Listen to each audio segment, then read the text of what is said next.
skulls that go splat like a big juicy peach. Dead bodies everywhere, such a treat for the gulls on the red brown sand of the beach.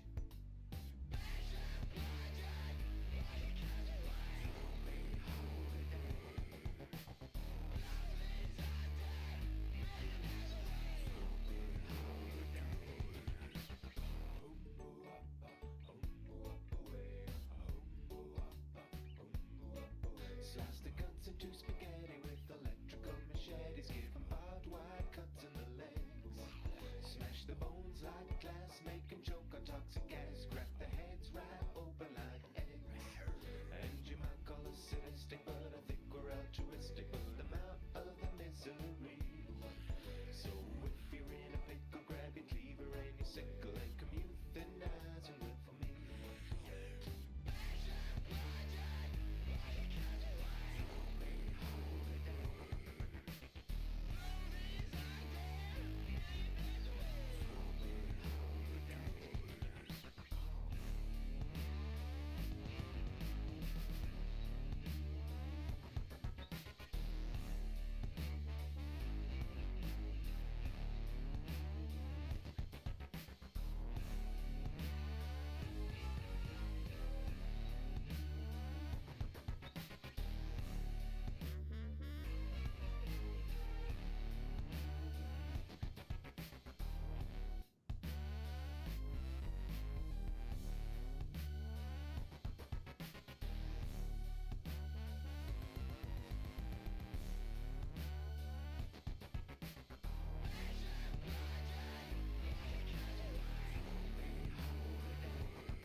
Hello, everybody, and welcome back to the NexVerse. I'm your host, Captain Cardone, and with me today I have kind of a newcomer to the amateur casting scene, Imagination Man. Welcome to the show, man. Hey, thanks for having me. Yeah, thanks for coming on. It's great to have you here. We had you cast, what was it, Divergent Gaming? Yeah, Divergent Gaming, the DG Open on Friday, I believe. Okay, yeah. So I hate to do this, but already we have a different draft link. Took them Oh, all of about 3 seconds to mess up. Oh, wait, don't click that. That is not. so that doesn't look like the right That link. does not look like the right link at all. We're gonna get that sorted out in just a second. But yeah, you casted Divergent Gaming with Inverum, right? Yeah, and it was awesome. It was an awesome experience. I couldn't have asked for a better debut cast, honestly. Inverum was great. He's probably still casting right now He for is the indeed. North America qualifiers. In fact, he And was supposed to be here, but he's casting with Solid Jake. He said that's more important. I don't understand. I know the nerve of some I guys know, just jeez. ah, it's like I know. they don't want to. What are we saying though? He loves to cast the amateur tournaments Yeah, he too. does. He's been hyping him up all day. It's been Yeah, great. it's great. All right, so they are starting the map ban rather. Right now, once I get through that, we'll jump into the draft here. Wow, I just cannot talk today. I don't know what's going on.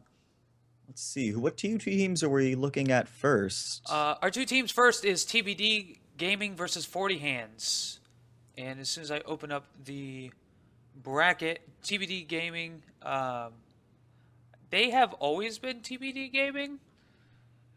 And I'm waiting for the point when they determine what their name is going to be. I don't know. I don't know. I don't know. I'm sure they're working on some secret naming strats. You know, they don't want to release it for Yeah. the open yet. I mean, I can't blame them. Your name has to be spot on, or else you're just in trouble. And in Personally, fact, yeah. in I was gonna fact, say, go ahead. sorry. Go ahead. uh, I'm I'm really, personally, I like the name I came up with for one of the all random, all mid tournament teams. Illidan did nothing wrong Oh because, yeah, of that always gets course, shortened. we, Always gets shortened. what was it last time? It was Illidan did stuff, I think. Illidan did stuff. Yeah, exactly right. And I mean, they're not wrong. He did stuff. Something happened. True. I mean, you have to do stuff in order to do nothing wrong. Like, Yeah, precisely, so precisely. it So makes sense to me. yeah, it was a good one. I enjoyed that one immensely. Hopefully, no. Okay, all right. Stream. Thanks. So don't update to the new version of OBS Studio. It doesn't like movies, videos in the background. It can't do it. I don't know what's going on. But we are into a draft, so we're going to jump into that right now. Oof, let's see what our first picks and our first bands are going to come out first. I'm thinking, based on what I saw today, it looks like I'm expecting maybe a Falstad band. We're on Tomb of the Spider Queen. That's an Yeah, important thing to note first.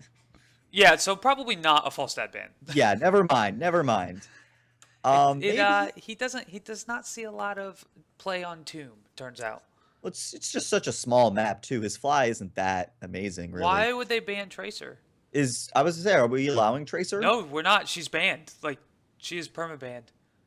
Oh, Let I don't know. That we might maybe we need to contact them on that one.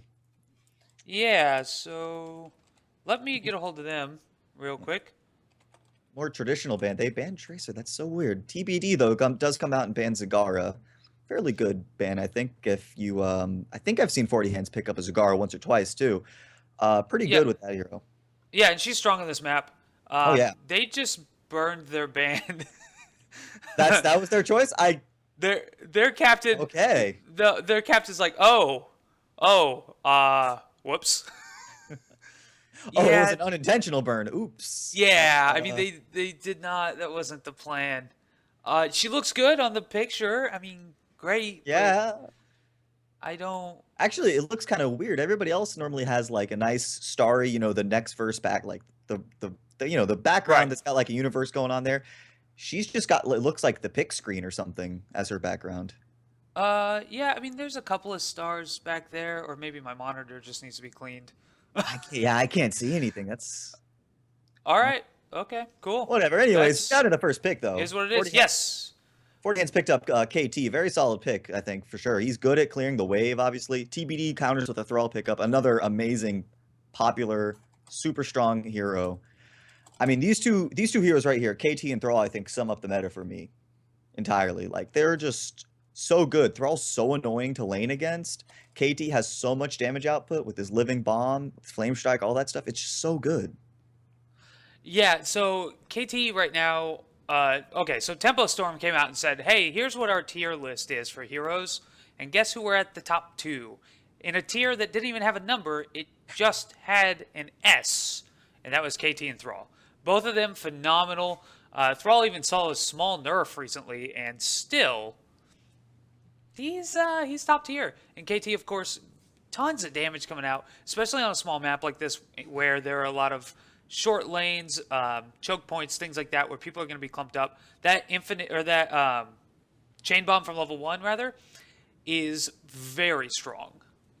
Well, you see, TBD pick up a Johanna fairly early. I'm surprised they opted for their warrior this early in the lineup. Are they? You think that's a smart pick so far, or is that a little bit of a fluke, or maybe a mess up? You think? Well, I don't know. That's a good question. If these were pro teams, I'd say it was a mistake. They're not pro teams. So something that I've run into when talking to people trying to hero league, things like that, is when you're not in a pro team, it's very difficult to pick and ban heroes because you have a more limited list of heroes that people can play. So if their warrior player, for example, isn't good at Mirrodin, they need Johanna immediately as soon as they can get it. If he is good at Mirrodin, then this was a mistake. Yeah, I know what you're saying too. When I was playing Heroes of the Dorm, I think that was definitely one of the biggest issues our team ran into was that our warrior player, he could play 2 heroes, Johanna and Leoric, and that really messed us up in the draft phase. But picking up the picking phase now, 40 Hands did pick up Zul and Muradin, which are also 2 very popular picks. Zool is really good on this map too for just his pushing ability is insane. Any type of additional push you can put out, when you ever get those web weavers, it'll spawn him even closer to the enemy's base, more pressure to deal with it. And Muradin, we've all seen Muradin. Muradin's just a solid warrior. He's got stuns. He's got, the dwarf toss is great too. Great hero all around. Yeah, I agree. That's why I'm a little confused about why TBD banned out Zagara. Basically, anytime you would pick up a Zagara, Azul is a better pick. That's not always true, but she doesn't have the lane presence anymore. Like, Zul beats her in laning. Maybe not against a Thrall, but in most scenarios, especially a map like this that's so small, he can rotate easily, add extra minions to the lane. He's just kind of all around better. The only weakness he has is he's melee and not ranged. So TBD goes ahead and bans out Illidan. Illidan right now is scary. I just played a couple of matches before the stream started, and Illidan is still annoying as hell. Like, that hasn't changed. I don't think it'll ever change. I was playing a Tassadar, and you still can't get away from him, and it is just the most infuriating thing ever. Yeah, I was watching on one of the streams. One of the commentators mentioned Illidan's not so much, the highest damage dealer all the time, but he's what they called an enabler. He just enables his team to do so much damage. He goes in and he's like, I'm here. I'm annoying. What are you going to do about it? I'm a wasp. I'm stinging at you. You have to swap me or you're going to have a bad time. Yeah, and swatting him means you need stuns. Because if you're not stunning him, you're not killing him. That's what it comes down to. 40 hands though, they do have a good amount of stuns on their team. Muradin and Kael'thas, that's already two fairly easy ones, I guess, if there's somebody in front of you. But like we said, Muradin's diving into the team. There's not going to be much between him and Muradin or Kael'thas. So. Right, but that's the thing. TBD, like 40 hands wasn't the group that banned Illidan. They're concerned that TBD was concerned that 40 hands would get Illidan, which with their two stuns, two of the bigger stuns in the game. Okay, would make it that's extremely fair. hard. Yes, it'd be really hard to counter against that. It is important to note though, 40 hands did ban out Rhaegar, which I believe that means I'm looking at maybe an Uther pickup by 40 hands. I think Uther would be a strong pickup. But TBD also do go for the Malfurion and the Li Ming. Malfurion, I'm not so confident on his solo healing all the time. He is a nice, battery for Li Ming to give that mana because she can run low pretty quickly, but I don't think he'll provide enough healing to counter the amount of damage Kael'thas, Zool, and Muradin can put out. That's probably true, but looking at his team, all three people on his team can self-heal. Yeah, that is true. Yeah, Thrall's definitely a very strong self-healer. Johanna, I mean, her healing is just being so tanky and being able to pop her trait. Like, and Laws of Hope at level 4, which is universally taken. It's so hard to burst down a Johanna. She's just so tanky. But right in my face, instead of picking that Uther, it looks like 40 hands are hovering over that Morales. I haven't seen Morales picked up that much in the pro game, so I'm interested to see how these amateur teams play it. Yeah, it will be interesting to see for sure. The different, like, Morales is in a weird spot because by pro teams, she's pretty much universally shunned. It's too easy for people to get to her. In amateur scenes and Hero League, things like that, she is a god. Because you're not as, especially Hero League, you're not as ready to jump in, to dive in and kill her. You're not as prepared as a team. You're not as coordinated. Those things all matter when playing up against a Morales, and they matter a lot more than against any other support. So being uncoordinated like that will mean that Morales lives. And looking at TBD's lineup, they have nobody to dive in there so far unless they pick up this Grey Mane. Yeah, I definitely agree with you on that Morales commentary. It's just most people into amateur leagues and Hero League and stuff like that, their mindset is either don't focus Morales, focus on someone else that she's not healing, or focus Morales, don't ignore the rest of her team. And both of those don't always work, especially when you have somebody like, a KT, Zool, even a Zebo can put a lot of damage. They might be able to take your team out while you're going down the meta. Meanwhile, though, TBD does pick up that Grey Mane, so they do have that dive that you were talking that they need to deal with the Morales. Yeah, and that'll help them out significantly. I'm not sure if it will ensure victory. It's a weird spot for them for sure. I like the team of 40 hands. I like that draft a little more. if only because I think they're going to see so much value out of the KT and the Zool because this map is so close. Those heroes benefit so much by close conditions and definitely for Zool, very quick rotations. I'd like 40 hands overall, I think. Yeah, I agree with you. TBD is more of a defensive strat. It looks like they have going on. They have Thrall who can heal himself. Johanna who is the tankiest of the tanks. Malfurion is a very slow over time healer. Li Ming and Greymane are pretty offensive, but Li Ming can hit from such range that it's not a big deal. So very two different playstyles here, where TBD is saying come to us, we'll fight you, and 40 Hands is saying nah, we'll come to you, don't you worry. Yeah, it'll be interesting too, especially with this map. They're going to have to TBD will have to at least defend, 2 turn-in points, and I'm not sure how much their lineup will be able to do that. Because like you said, they need to come to them. They need to show up at the team fight. 40 Hands does. What if they decide to go for a bottom shrine or the top turn-in when the TBD's at the other one? That might force TBD to actually have to get offensive, and I'm not sure how strong they'll be in that situation. Yep, that's true. That's true. It'll be interesting to see how they manage that. Now, TBD has, like I said, the poke potential, which on this map is fantastic. Being able to poke your opponents off of the turn-in, being able to stop them, even if you're just delaying, is very, very good. Oh yeah, 100% too. I think I want to favor 40 Hands in this though. Just overall, I think Nazebo too with the zombie wall for area deny. Muradin's just gonna get in there and be annoying as heck when he dwarf tosses in. I don't know. It's really It'll be interesting. It'll be interesting to see. I think we're gonna have a good game here. If 40 Hands get the early advantage, I'd really like to see how TBD play if they're playing from behind with that defensive lineup. Yeah, that's true. That's a good point you make there. And we'll be into the game in just a second, guys. We have one team in here waiting on the other team. Let's see. Is he playing tonight? Is JRM playing tonight? Because if so, then I can just invite him in. I think he is. Yeah, it just says he's in the Nexus. Oh, there he is too. He just joined in. Well, I just invited him. Okay, there we go. Yeah. That'll get him in. I wasn't sure. I know last week on Friday, on Friday during the Divergent game, he wasn't playing. He got stuck at work, so they had a sub, and so I kept trying to contact him for stuff, and he's like, "Dude, I'm not. It's not me tonight." Like, oh, my bad. I'm sorry. Oh, Yeah. I just realized the people on what is that? Is that TBD that has bleedies? Yes, yeah. Bleedies is on TBD. I was going to make that comment earlier when we kept interrupting each other.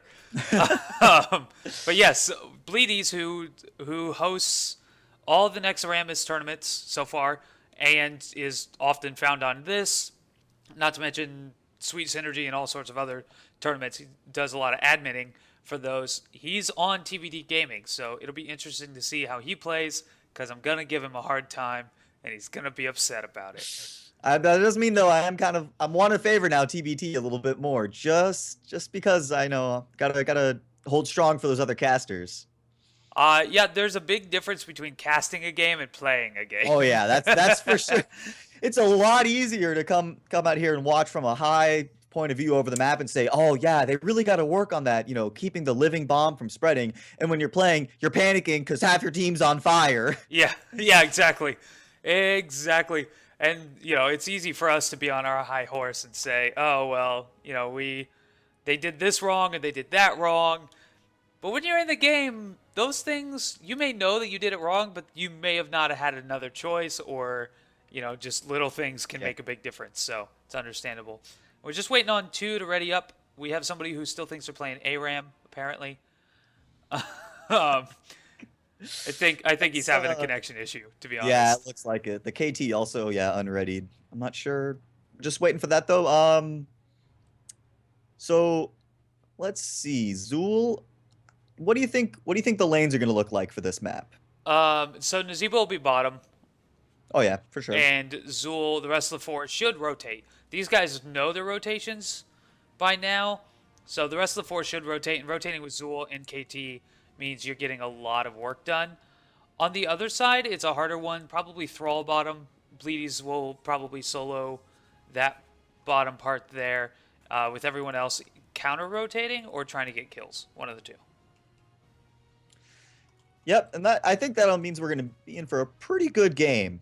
I think we're, like I said before, I do want to see, because I think that TBD are going to forfeit that early advantage. I mean, I hope they prove me wrong, though.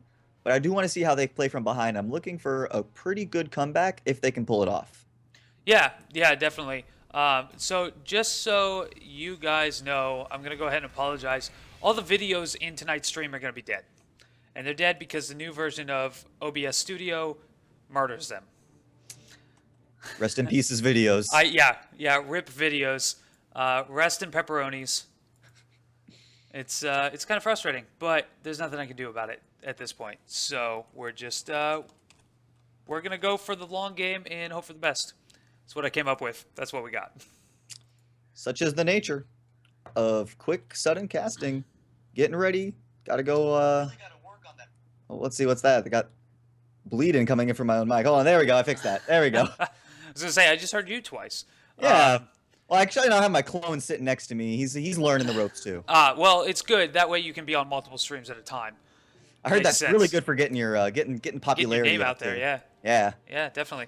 So we're gonna jump into this in just a second. But if you guys use OBS Studio, I would suggest not upgrading to the new one until they patch that.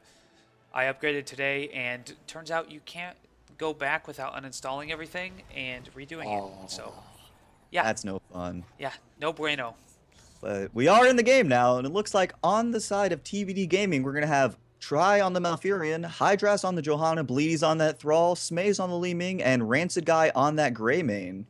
And on the other side, the side of 40 hands, we have the JRM playing Medic, Hylek on Zool, Steven dancing there on KT. We have Black Spade just now coming out of the Hall of Storms playing that Muradin, and Narwhal, that's great, that's fantastic. Playing Nazebo there. I like that. That's good. It's exactly like you predicted. It looked like at least both teams were set up to go perfectly as you said. You know, the 4 roams on each, and Bleedies being the bottom with Nazebo on the other side, the Narwhal being the bottom. Narwhal does get that nice block off with the zombie wall on the creeps starting off, so they will arrive just a bit later. But we do have all 5 on the side of TBD Gaming at mid, getting ready for some sort of early skirmish, it looks like. Yeah, so they don't have to worry about... The reason Bleedies is still up here is he can help get that experience in case 40 hands tries to dive hard, and he can still roam bot and get all that experience without losing anything. Yep, smart plays by everybody so far. Fairly standard, I think. You know, both teams playing the smart map. 40 hand, or not 40 hands, sorry. TBD, again, still moving as 4. Looks like we did have Muradin rotate bottom, but he didn't get much value out of that so far. He's going back to join his friends. Meanwhile, we do have the mid going out the Bone Prison, catches the Li Ming, and down she goes. Wow, that was fast already. The root did come out too. On 3 of them get pulled in by the Johanna, but is she going to be able to get out? She's getting body blocked. Black Spade doesn't quite get it off, but the Bone Prism catches Hydras again. Muradin going low too. Medic trying to keep him alive. Bleedies so low. Down he goes too. Caught in by that Narwhal zombie wall, and Hydras hightailing it out of there with that poison from Narwhal ticking off on her. Yeah, so Narwhal is showing that he knows his Zebo stuff. Not only did he do the cheeky stuff at the beginning to make sure his minions got to the point where he wanted them, but jumping in there, catching Bleedies, making sure that Hydras couldn't run the way she wanted to on that Johanna, that caused some problems. Caused some problems for TBD. Yeah, it's like I was saying, you know, very smart plays. Good job, Narwhal. Showing that Nazebo can still be a very, very impactful hero. We have the teams meeting up again at mid. Looks like TBD is down 1. Thrall still staying down there. Johanna finally going to be able to join up with her team. Black Spade kind of far forward. He does have Dwarf Toss, I imagine. Yep, there he goes. Jumps over and is just fine. Medic healing him up. Yeah, and it looks like, again, we're having the very standard lineup of, you know, 4 rotating and 1 at bottom. We do have 2 rotate down to go on Bleedies. The Bone Prism's coming out.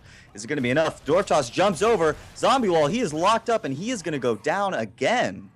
Yeah, so they are really just trying to rotate for kills here. I thought with the Nazebo they wouldn't bother so much, especially since they have Nazebo Zool. Zool's very good at pushing lanes out, but that means that their top and mid lane are not getting work done. The JRM is over here solo laning as medic. Never really what you want your medic doing.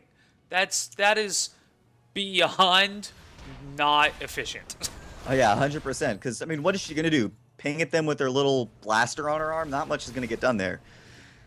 Meanwhile, it did look like we did have another rotation by 40 Hands, but Rancid Guy was able to pull out just fine.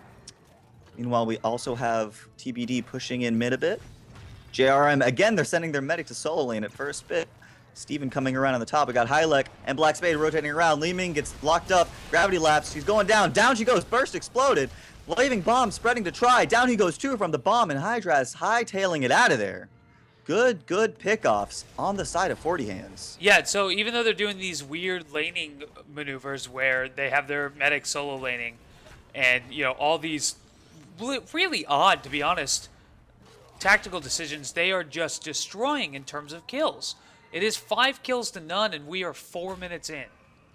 Yeah, I think it's a combination of, like you were mentioning, these unconventional tactics, and also just the failure on TBD's part to punish these unconventional tactics. Yeah, well, it seems like every time they do, 40 Hands is ready to go. They're ready to jump in and make sure that the punishment can't come.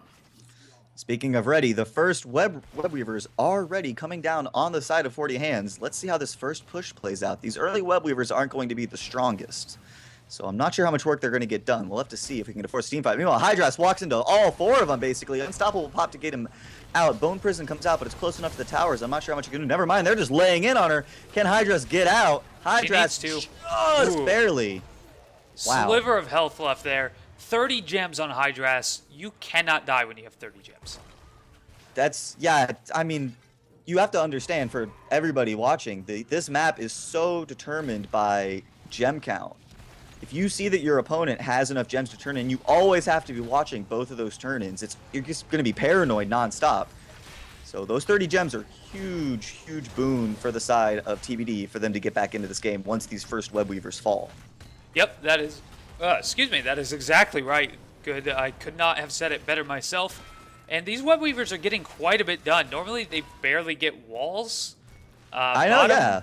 Bottom is pretty much gone. They're going to get that fort most likely if they push it. Top walls are gone. Mid survived, but no ammo left.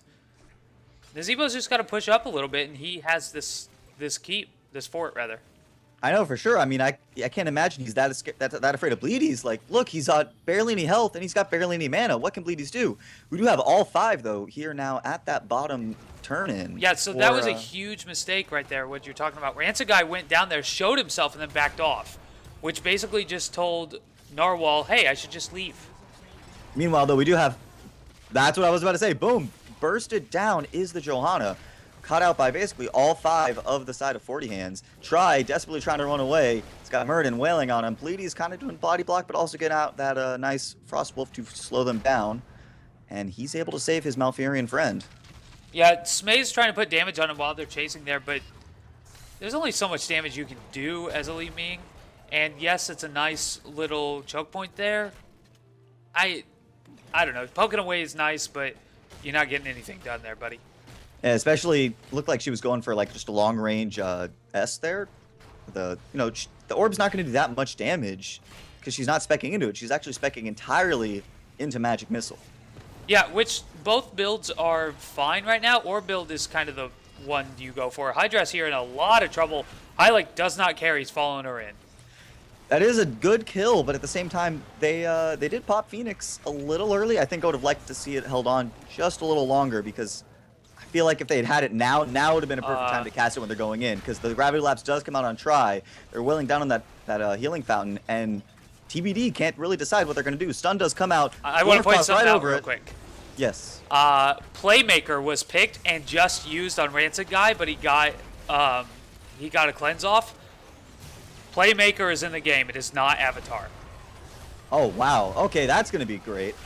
I mean, we're seeing this fight come on right now. You used it earlier, so it's on cooldown, but we do have a stim-droned Zool on the deck right now. Hylek was doing a lot of damage. It was crazy, and that resulted in the death of the Greymane.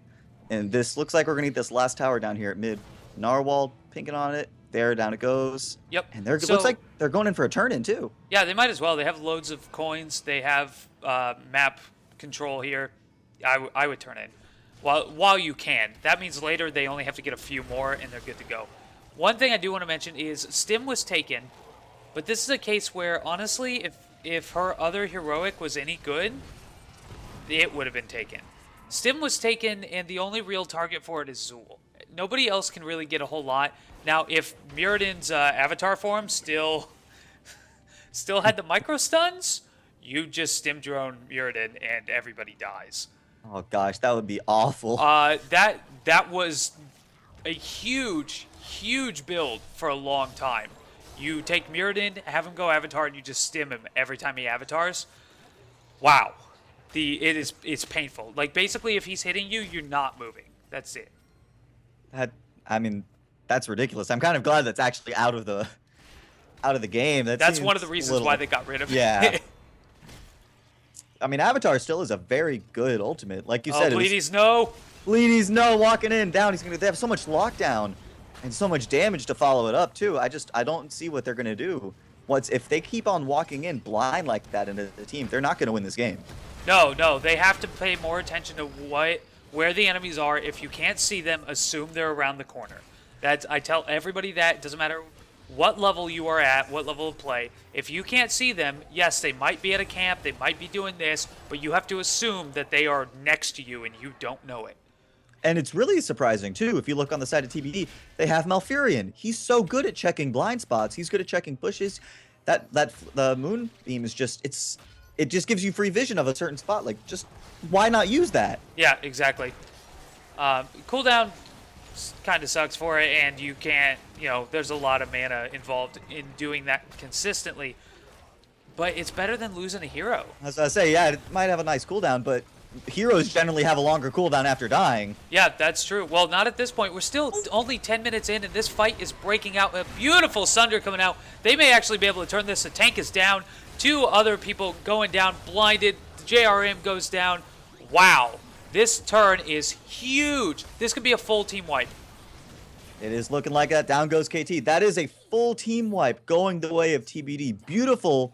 Like I said, I wanted to see how they were going to play when they're playing from behind, doing that defensive lineup, and I think they just showed it. Yeah, they need to go turn in, though. They're just wasting time. Oh, they do 100%, and I don't know why they aren't, especially because they have... So somebody ping it! Holy crap, guys, you're going to frustrate me.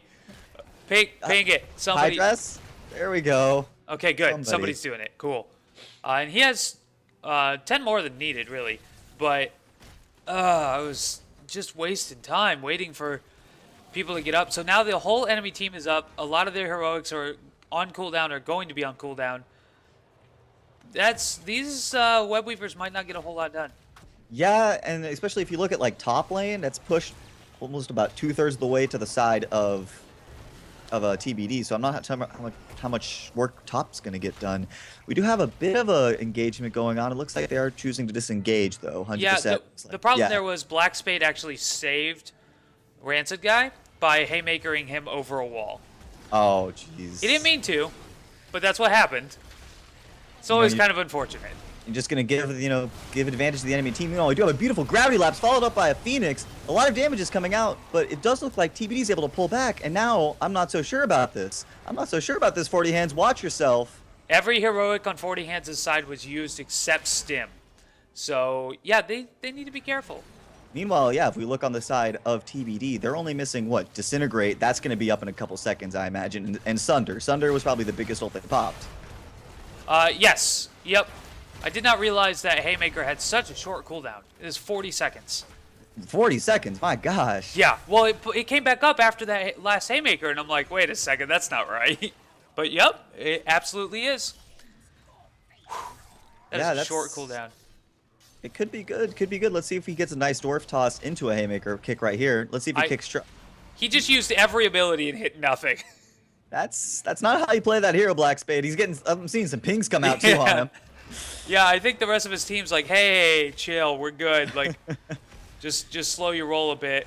We're gonna be fine. Spade's thinking a little too far forward, I think. He's taking a lot of damage. Medic's able to heal him up. Meanwhile, we do have the Phoenix popped. There's also the Zool ult is popped too. That's a lot of damage coming out on the side of 40 Hands. Bleedies. Taking out Bleedies. Bleedies just caught behind enemy lines. Try also now going down. And the advantage that I thought we were going to look on at TBD is now just evaporated. Smaze, no, you got caught by the zombies. You got your blink, but it's not enough to save you from the Bone Prism. Team collapses on him, and then he goes down. The only guy left is Rancid Guy, and I don't think he's got the best opportunity at taking this 1v5.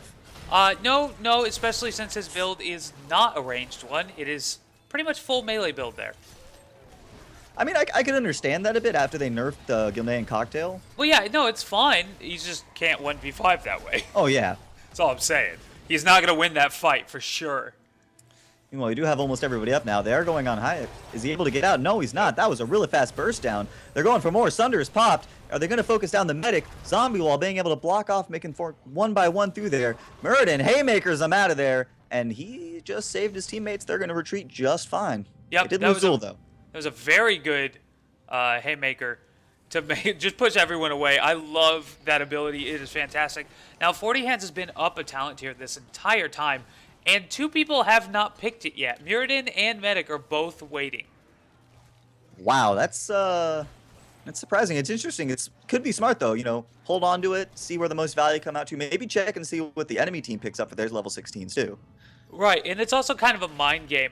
I don't know why Muradin hasn't picked his, because Stoneform is absolutely the best talent, I would say, in the game, arguably. Like, Cleanse is nice, of course, but Stoneform is just fantastic. And as you say that, he actually picked up Dwarf Launch to up that Dwarf Toss. Wow, that is one heck of a range. But his backline's kind of getting beat up by Johanna. Not anymore now, but So now they're beating her up. That was a very quick turnaround on their part. You know, it is nice if you can work your way into the back line as a tank or warrior and really mess them up. But at the same time, if your back line is so far away, you might just find yourself getting collapsed on in a 1v5. Yeah, certainly can. Narwhal just eating orbs to the face. I mean, he can with that medic. Well, and with all the stacks he probably has by now, I think he's all right. He just really doesn't care anymore. Nah, I mean, you have a medic, and they have been dominating this game so far. TBD just has not really gotten a lucky break except for the 5-man kill they got earlier. So right here, though. Oh, no, I was about to say Rancid Guy was waiting there in the back, ready to go for the wraparound, but looks kind like of dangerous against this team. Yeah, 40 Hands. He backed off pretty quickly once 40 Hands decided to take that Merc camp. Yeah, and a good Merc camp here. It's going to get cleaned up very fast, but that's not the point. The point is to deny it. They don't want that pushing against their team. They'd rather have it just dead. You'd rather it just not be there than pushing against you. Oh, hi, Lek. We do have Big Spade, Black Spade jumping in, doing that haymaker, getting Johanna out. Interesting decision to knock the Johanna out. Sunder comes out and completely messes up that team fight. Oh my gosh, the root comes down. It's down on the hip. Is he able to get out? No, Narwhal was able to survive, actually. So this stim, a lot of people right now are like, why did they just stim Narwhal? That doesn't make any sense. It does. Stim increases your movement speed. You need to run away? Here's a stim. Have fun. Get out of here. And like you said earlier, the only reason that it looks like Stim was chosen was simply because her other ultimate is just not that good. Yeah, Highlight there, not in a good spot at all. I get it. He was going for the keep. He got the keep, but he died for it. I'm not sure that's a great trade. They could have all just walked down there, beat up the keep real quick, and then left. It would have been fine. Yeah. I mean, even I was going to hope that earlier would happen. I was thinking he was going to go and just poke it down while there was some action going on mid. I'm not sure if it's worth your life, man. No, it's definitely not. Not with the death timers, what they are right now. We're 17 minutes into this game. He probably had about a 45-second death timer. That's not great. I'm looking at the chat, by the way. Somebody's saying that TBD must stand for throwing big games. That was cute. That's good. That's good. But it's not fully thrown yet. They are only a level behind. They may be down a large amount of structures, but they could still bring this back. Yeah, so if they catch a whiff of what's going on up here, they have a chance of coming up here, killing everyone after this boss fight, and taking it back. And they know now. They absolutely know they have to get in here. They're not going to be in time. It's not. Nope. I think it's gonna fall right about now. And Rancid guy is going to die. he's going in too hard. 4v. No, 5v1. You're not gonna win that, mate. Bleedy's going in a little too hard too. What are you doing, mate? Is it enough? Johanna comes in to save him. Maybe no. He goes down too. They do get the kill. Thos. He does get a gravity lapse though that is able to stop the Furion's Tranquility. Hydra's locked up by a zombie wall and a gargantuan. Down finally goes Malfurion. Down goes Johanna. Smay's looking a little concerned there. Yeah, Smays will likely get out of this fairly unscathed, I would say. But I still think this is game. Oh Oh yeah, mind. for sure. Yeah, I'm not sure about Smays getting out anymore, but with the boss pushing, I don't think they can do anything. Oh. That was close. Wow. That was close. Yes, it was. Highlight there, he had his scythe there ready to go. This should be game unless Smays can pull off some ridiculous kill streak. Like, I'm not seeing it happening. nah, boss is still almost at half health, Oh. and I think he just killed Narwhal. Black He Spade 100% just did. killed Narwhal and Hylic. I don't think this is GG anymore. Oh my goodness! Yes, that like they had the game until never mind. Oh my. That was amazing. All right, MVP of TBD Gaming right now is 100% Black Spade. Spade. That was people calling GGs. That happens. Never mind. Never mind. We'll just keep playing. Don't worry about it. It's all good. Yeah. That was fantastic. Fantastic. Man. Black Spade, dude, you are so aggressive, and I love the aggressiveness, but it is not working out for you all the time here. You got to tone it back a little bit, man. I'm still having some giggles over here. That was just so great.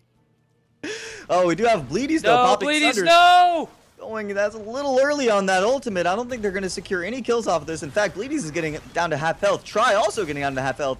Black Spade loops around here. Haymakers, I mean, Bleedies is probably going to die for this. Yeah, so that Sunder was way too early. Just not at all the right play to do there. Sorry, Bleedies. I love you, man. You do great work casting and stuff, but that was scary. And it looks like 40 Hands is now collapsing in on the remnants of TBD Gaming, picking them apart. Hydras goes down. Beautiful stun coming out to finally take down Rancid guy. Smays and Try are able to get out, but I don't think a Li Ming and a Malfurion are gonna be able to do this.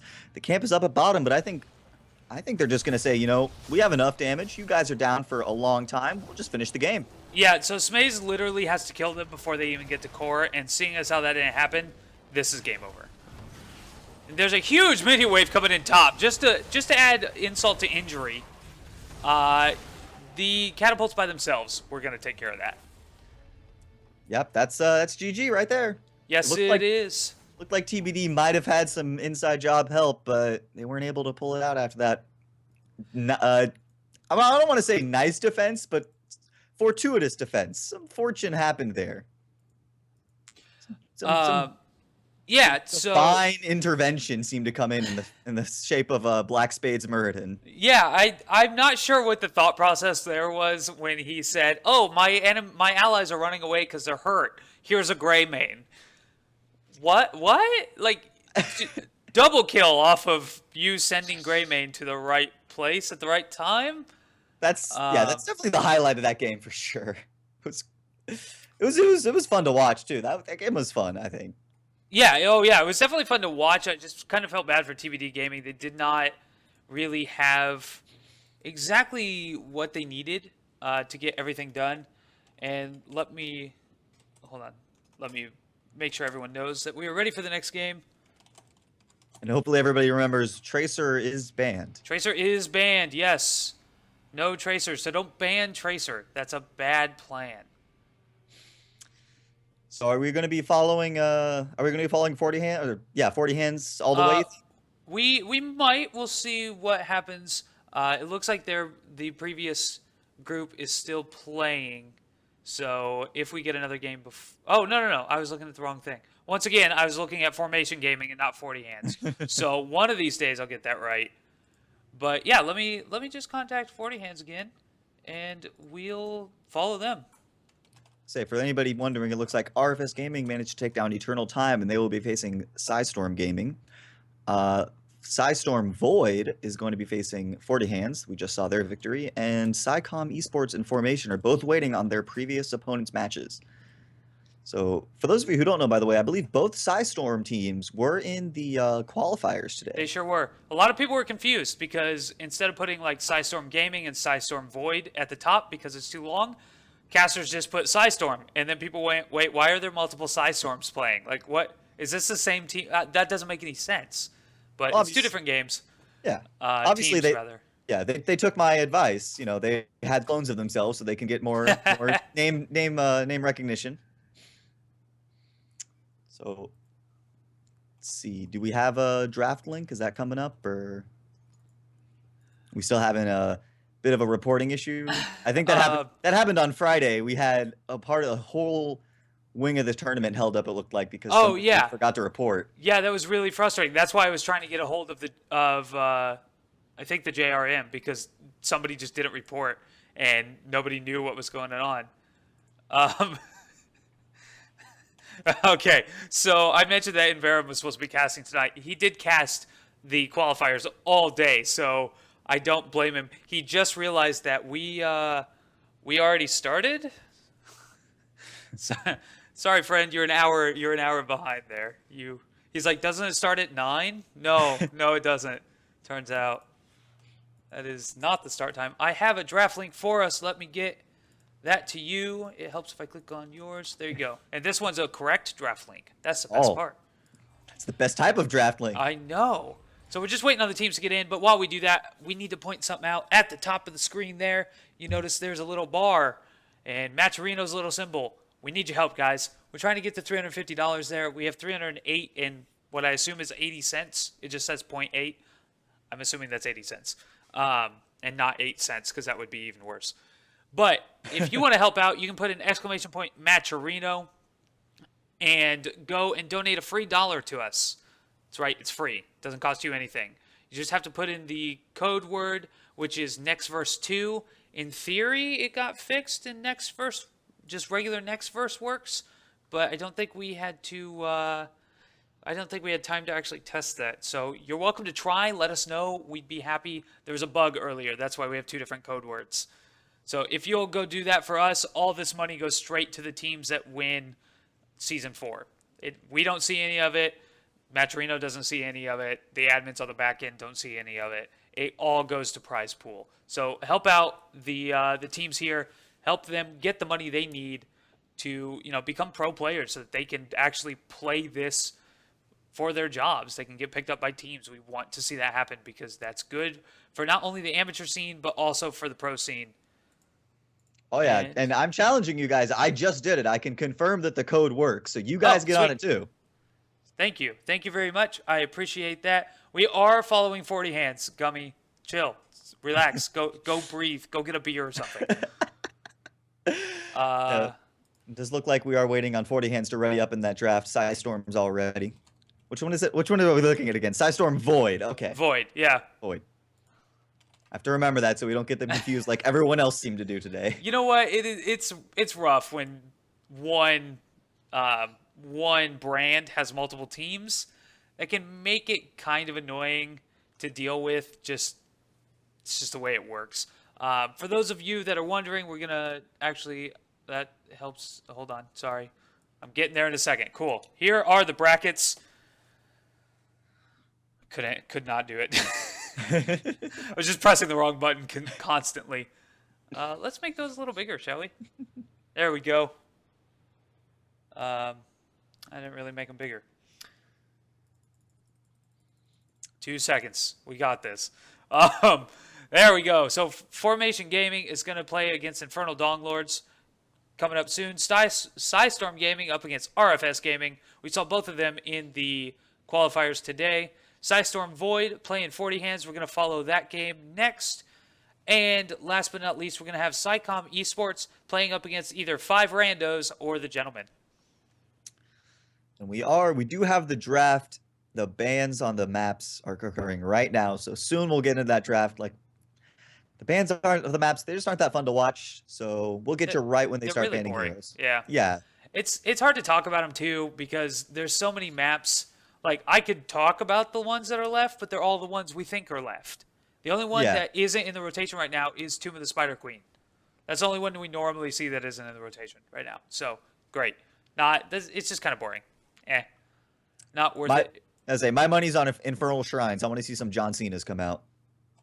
Yeah, I would love to see John Cena's. Honestly, I want to see a Cursed Hollow, just because I really like the map and I want to see more Tyrande play. She is fantastic on that map. One of us is getting our wish because those are the only 2 maps left. That is true. I'm glad we said that when there were 3 still left because we could have both been wrong, but it's okay. One of us is gonna win, and it's gonna be you. Yeah. Of course. I just there's no chance in the world. Here's your draft. Now I'm salty. Well, don't be. Well, I'm sure there'll be a Cursed Hollow sometime. I don't care that much. I mean, Cursed Hollow is a great map too. It is. It's honestly, most of the maps in this game are pretty awesome. Oh yeah, that's for sure. The only one that nobody likes is Garden Terror. They even changed it. Nobody likes it. Yeah, it's just I don't want to say I don't like it. I prefer some other maps. Like all of them.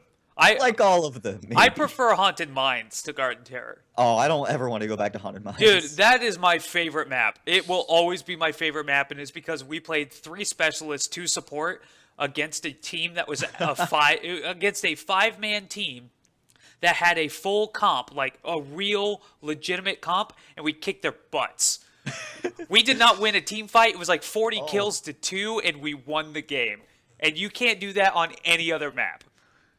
All right, I'll give you credit for that. That is pretty awesome. It's just like the most fun I've ever had playing this game. It was fantastic. But speaking of fun, we have kind of a weird draft. First banned Illidan. Some people just really don't like to deal with Illidan. Like I mentioned earlier, he's that annoying hero to deal with. Same reason why sometimes in lower tier hero leagues you see like the medic banned. Morales, people just don't like to deal with Morales. We do see a Falstad picked up, which he hopefully I'm assuming he'll get a little more value on this map compared to its slightly larger size compared to Curse of the Spiders. Meanwhile, we do have Thrall picked up by 40 Hands. That's a very, again, good pick. Thrall, it just functions so well in almost every situation. Yeah,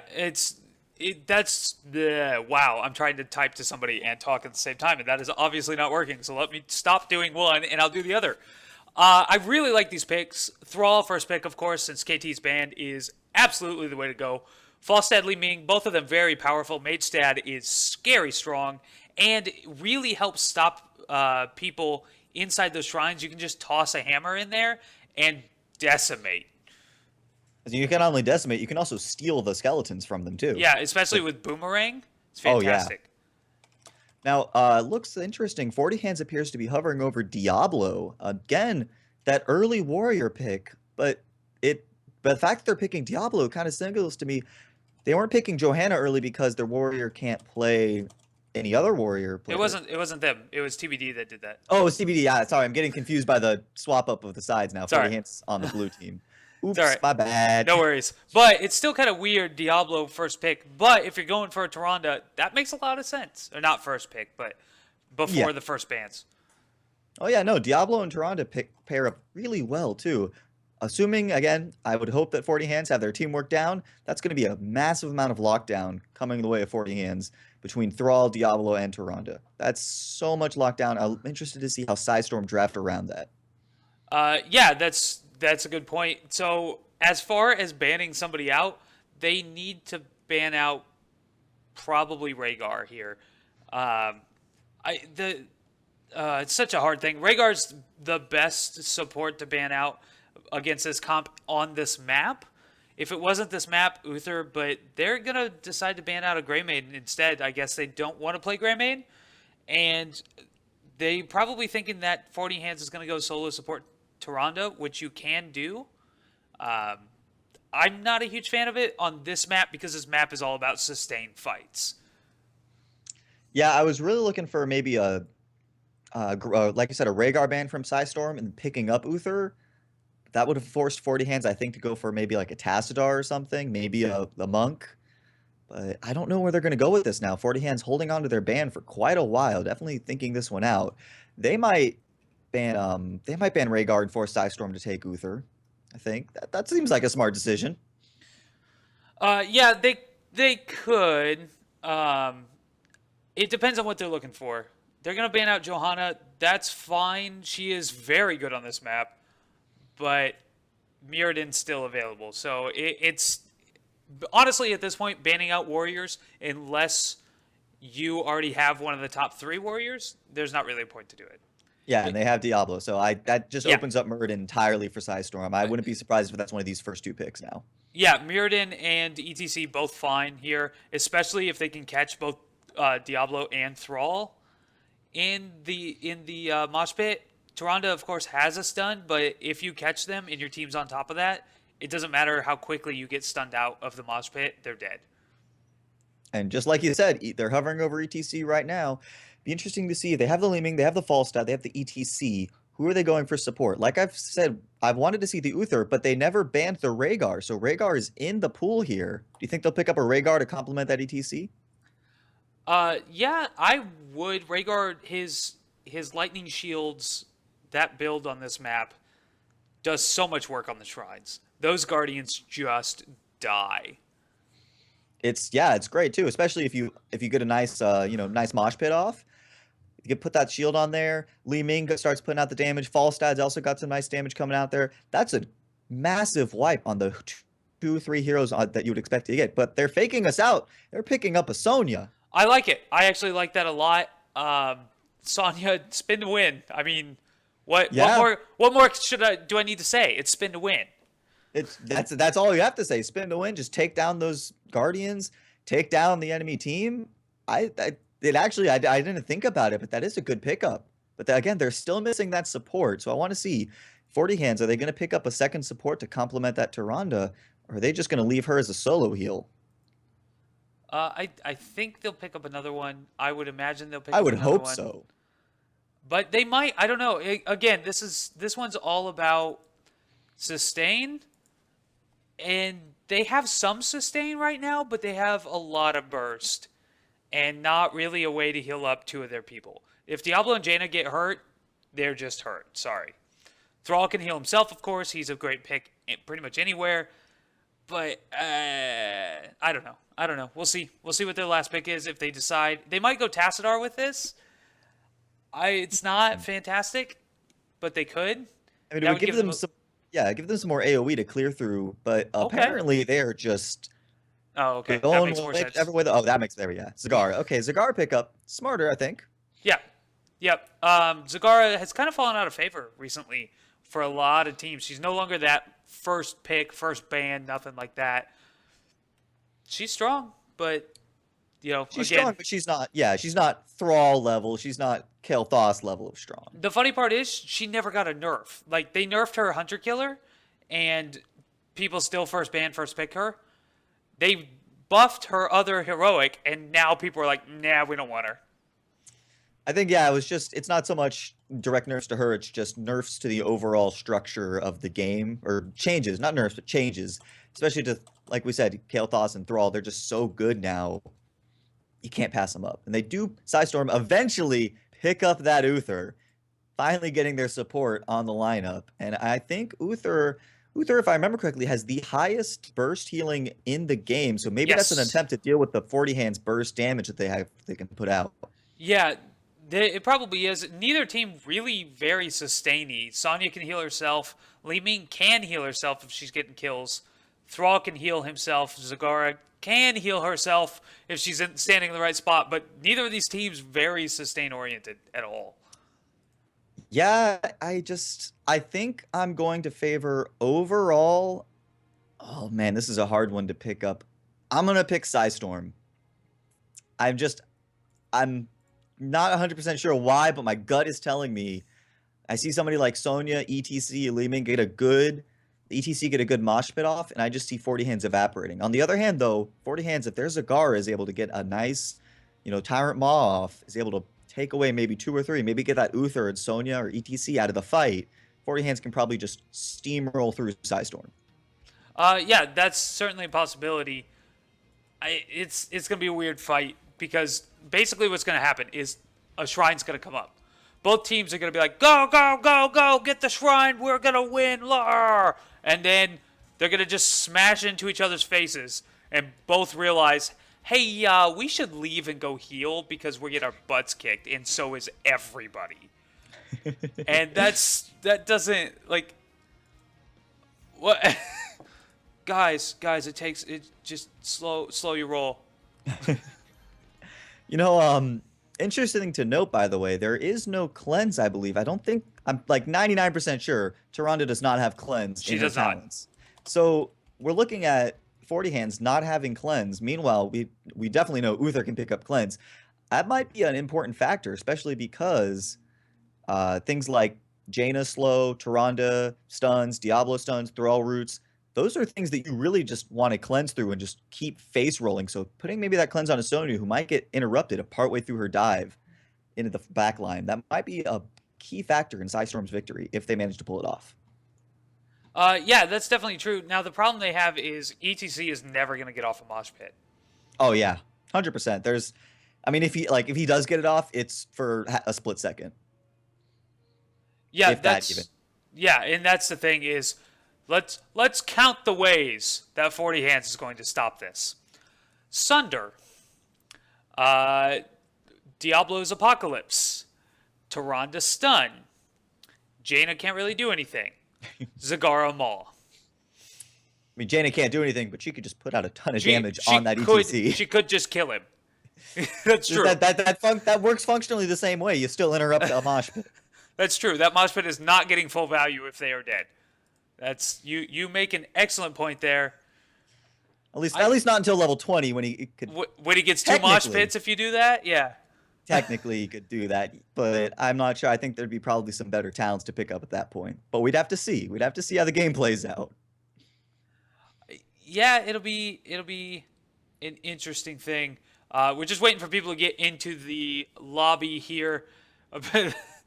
The JRM's even complaining, like, inviting people. The dream. Yeah, I feel you, man. I feel you. I feel, 40 hands definitely, I think they do have that better pickoff overall. Just because of that Diablo-Tyrande combo. I would have liked to see a Miranda combo, but Diablo-Tyrande is not that bad. It's not at all. Miranda is typically more well-liked, but there's a lot of cool things you can do with a Diablo-Tyrande that you just don't get otherwise. So I can see it either way. I think it works fine. Sorry, I'm a little sidetracked. I'm trying to fix these videos that just decided, hey, it's a new version of OBS. Let's not work. Thanks. It's okay, though, because I just remembered something. We have Inverum in the chat. I saw him there, and I want to say shout out to you, man. Thanks. Good job on that casting, man. That was amazing. Amazing work, dude. Yeah, Great job. Yeah, I watched it all day. I only missed the last game, I think, because I was getting ready for this stuff. And, yeah, man, you and Solid Jake did a fantastic job. So many people asking who the heck you were. And all day, me and Artemis and Laura Lania just telling them, this is Inverum. And yes, I know you say Inverum and I say Inverum. I'm going to keep calling you that. I think there was a couple of mispronunciations on the cast itself, but it's still good because people were still constantly, wanting to find out your name, find out where to contact you. It's so good. Yes, that's fantastic. Also, I've got to call you out here. Sorry, dude. I'm sorry. But chat just freaking exploded when you said Tyrande. Their brains just like poof, gone. Just blown up. It was interesting to watch. It was interesting. At the same time, though, if that's the most that Twitch chat is complaining about, that's nothing. You did fine. Yeah. Yeah. Mission accomplished.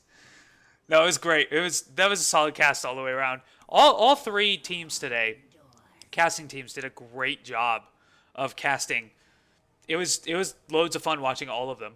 So good work. I do want to say also, it was funny on that pronunciation. For someone in the chat randomly asked if he was Canadian. Is that a thing? I don't think that's a thing. Do Canadians normally pronounce Is Tehran like? I don't think that's real, but they're not wrong, but their logic jump is just a little funky. So I don't know. Oh, we're back at it. So we're further away than we were just a second ago. Did somebody looks like somebody just dropped. Okay, Somebody dropped. He's rebooting. Apparently he's having an issue. Okay, so we're gonna get into this game in just a minute, but until then, here's a couple of things you need to know. First of all, you need to know who I am, because I'm important. My ego is getting bigger. Anyway, I'm Captain Cardone. You can find me on Twitter at Captain Cardone. I stream to Twitch every now and then. It's not very often anymore, to be honest. But I manage pretty much all the casters of the amateur scene, minus Chair League. Everything else is me. So if you want to get involved in casting, let me know. If you want to get involved in admitting, I can get you in touch with the right people there, too. If you want to get involved in playing, go sign up! If anybody's wondering who I am, by the way, I am Imagination Man. You can find me on Twitter at Lord Imagine It. Sometimes, just like my friend Captain Cardone here, sometimes stream to Twitch. Trying to get it more regular, but it's definitely hard with my college schedule.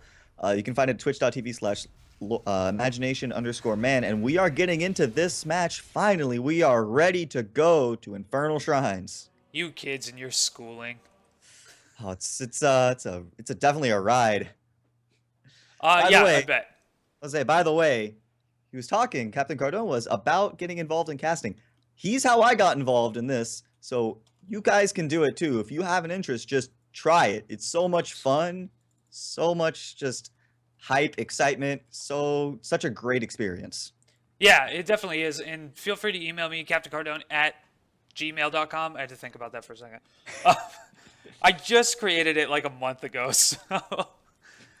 Stupid me did not do all my branding first before everything, so I just kind of had stuff all over the place. Causes a problem. If you want some advice about getting into anything related to esports, figure out your branding first and make all the accounts and then jump in. Don't do what I did, make half the accounts with one name, the other half of the accounts with another name, and then try and fix it later. It doesn't work. Also, just adding to my confusion again, forgetting on who's on what side, it looks like they've swapped sides from when they were in the draft. So we have Psystorm Void now on the blue team here. We're looking at Enix Curran on the Falstad. Oh my gosh, Tacoma Sack. It's Tacoma Sack. Yeah, wasn't expecting to see that anywhere in here. Steak and Shake is gonna sue. That's all I'm saying. Definitely. I warned him about it earlier. Sig on the Sonya, Snow on the Uther, and Spartan on that ETC. And on the other side, down in the bottom lane, we have the JRM playing Zagara. That's interesting because he was playing Medic last game. Hylek playing Jaina, Steven on Thrall, Narwhal playing Diablo this time. Black Spade on to Ronda. This is a very interesting mix of who's playing what, and they are going full board. A kill for each side, almost two. Tacoma Sack getting low. Going to be able to get out and put some orb damage on the other team on 40 hands. I'm not going to be able to take that name seriously, Tacoma Sack. I warned him earlier that either A, two things are going to happen if Steak and Shake sees this. Either A, he's going to get sued, or B, he's going to get a sponsor. Let's hope for that second one. Yeah. Hey, I just want to be fair. But let's see, what do we have?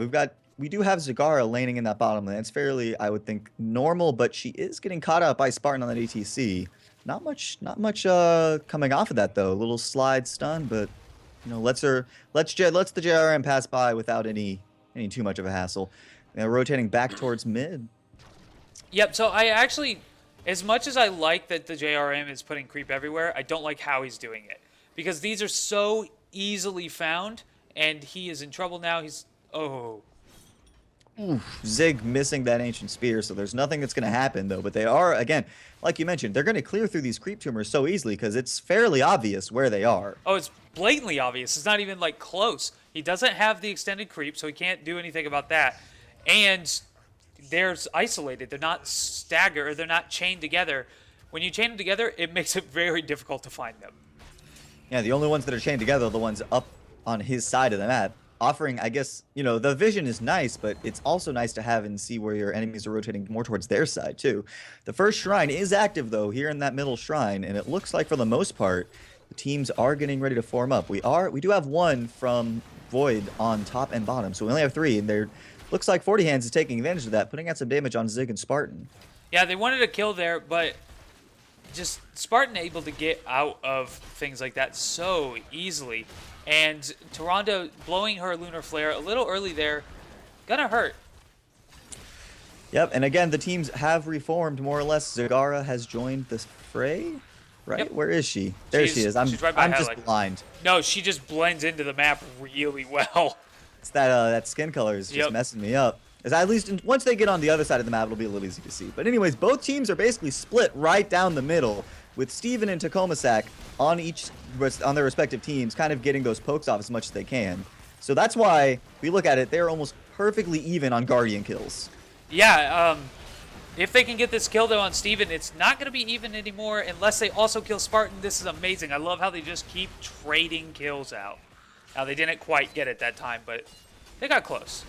They did get close, and again, oh my gosh, beautiful sliding by Spartan. Is he going to be able to get off that? No. Oh my gosh. Diablo falls down too. Black Spade and Hylek are on full retreat. Spartan going down dies. to a hunter killer.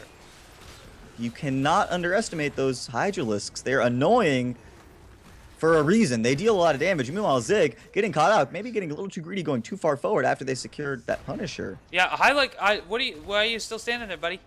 Run. Hylek, get out of there, Guys, man. get behind your gate. Get Black Spade. Do it. You know what's also gonna mess me up in this is that I always have trouble. I always see the Lunar Jaina, and I think, oh yeah, look, Li Ming. Yeah, it's frustratingly close. And they're both in this game. We have a Li Ming on one side, Jaina on the other. I'm just gonna mess that up, I feel. That's all right. It's part of learning your chops. I still do it. Procasters still do it.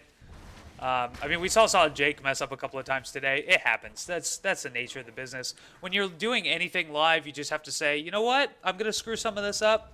Let's go for it. In the eternal words of, I believe Bill O'Reilly, F it, we'll do it live. Yeah, exactly. Precisely. Just do it.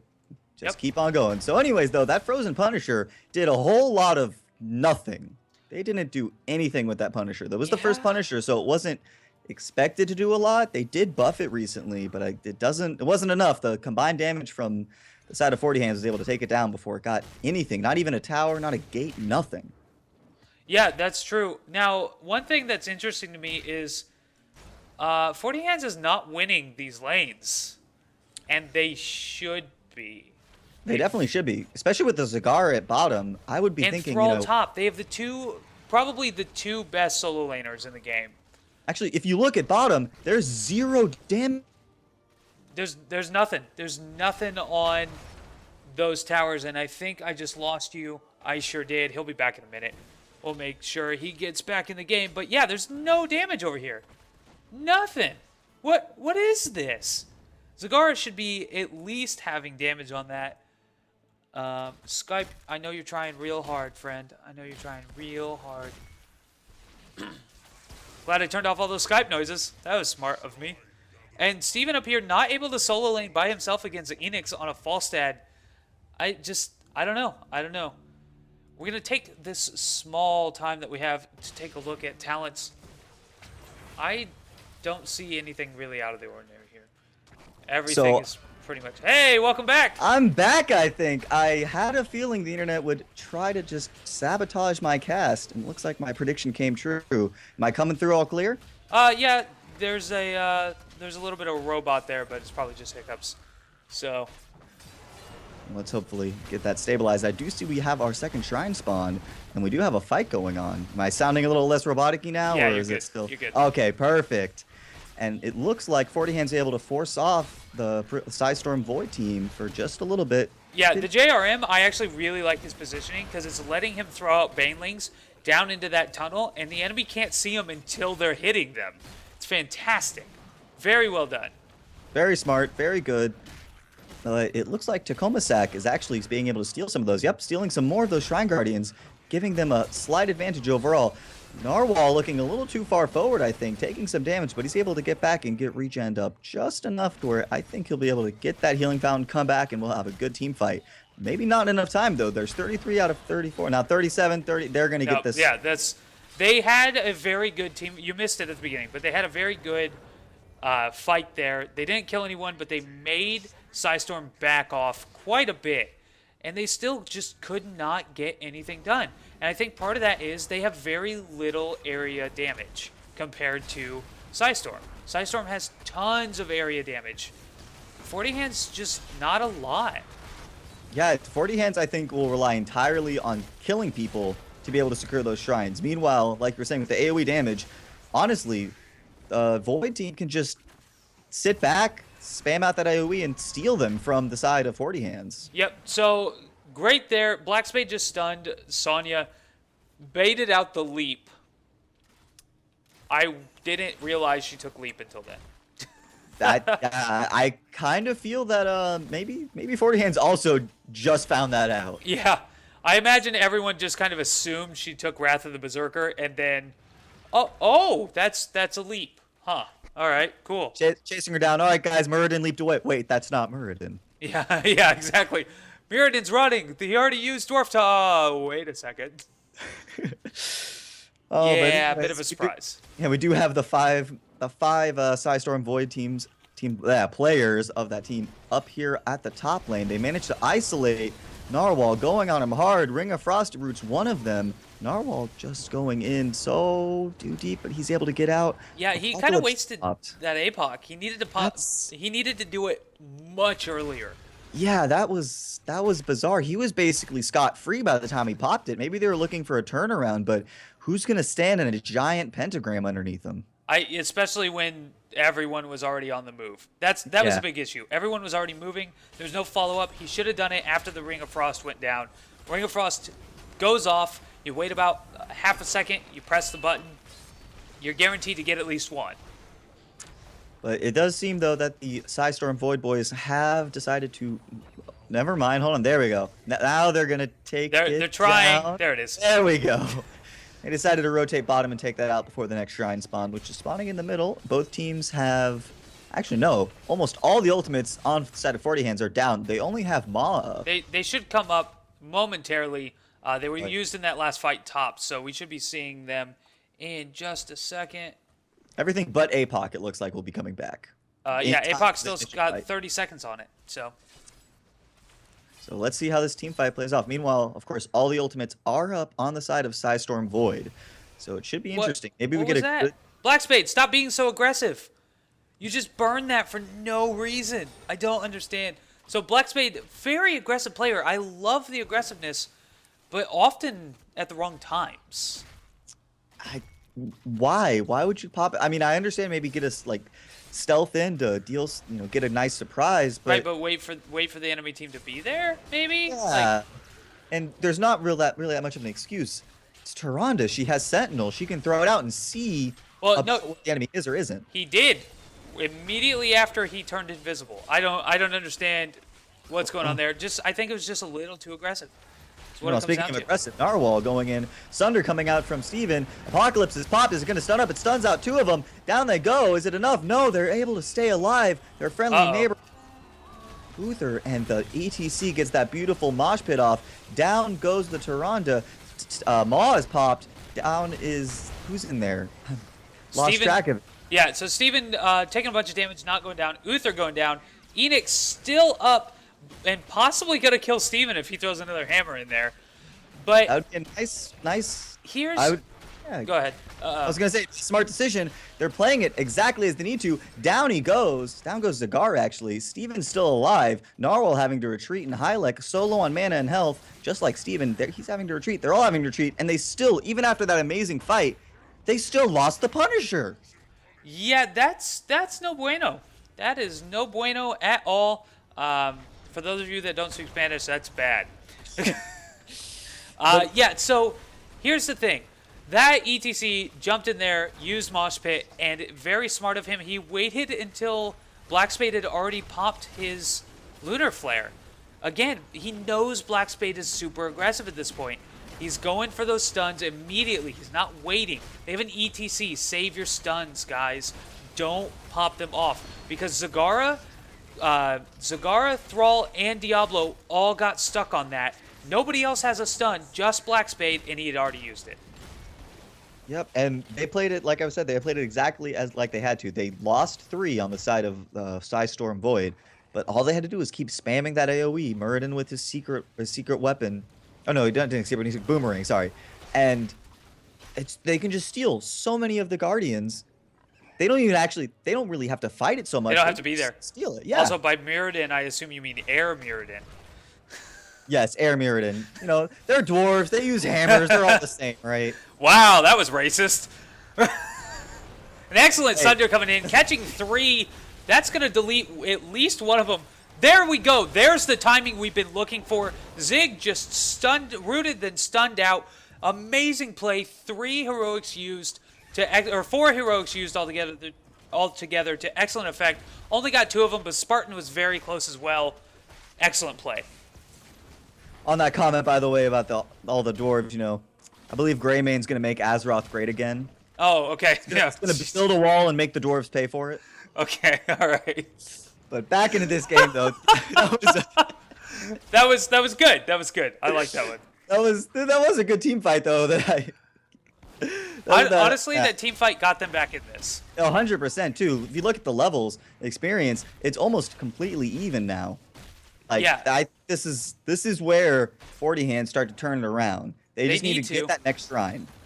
Yes, they need the next shrine, and they need to take down a couple of buildings with it. That's what it comes down to. Shrine is going to be bottom. Unfortunately, Storm is already down here and prepared to go. So they got to be smart about how they approach it, and they need 16.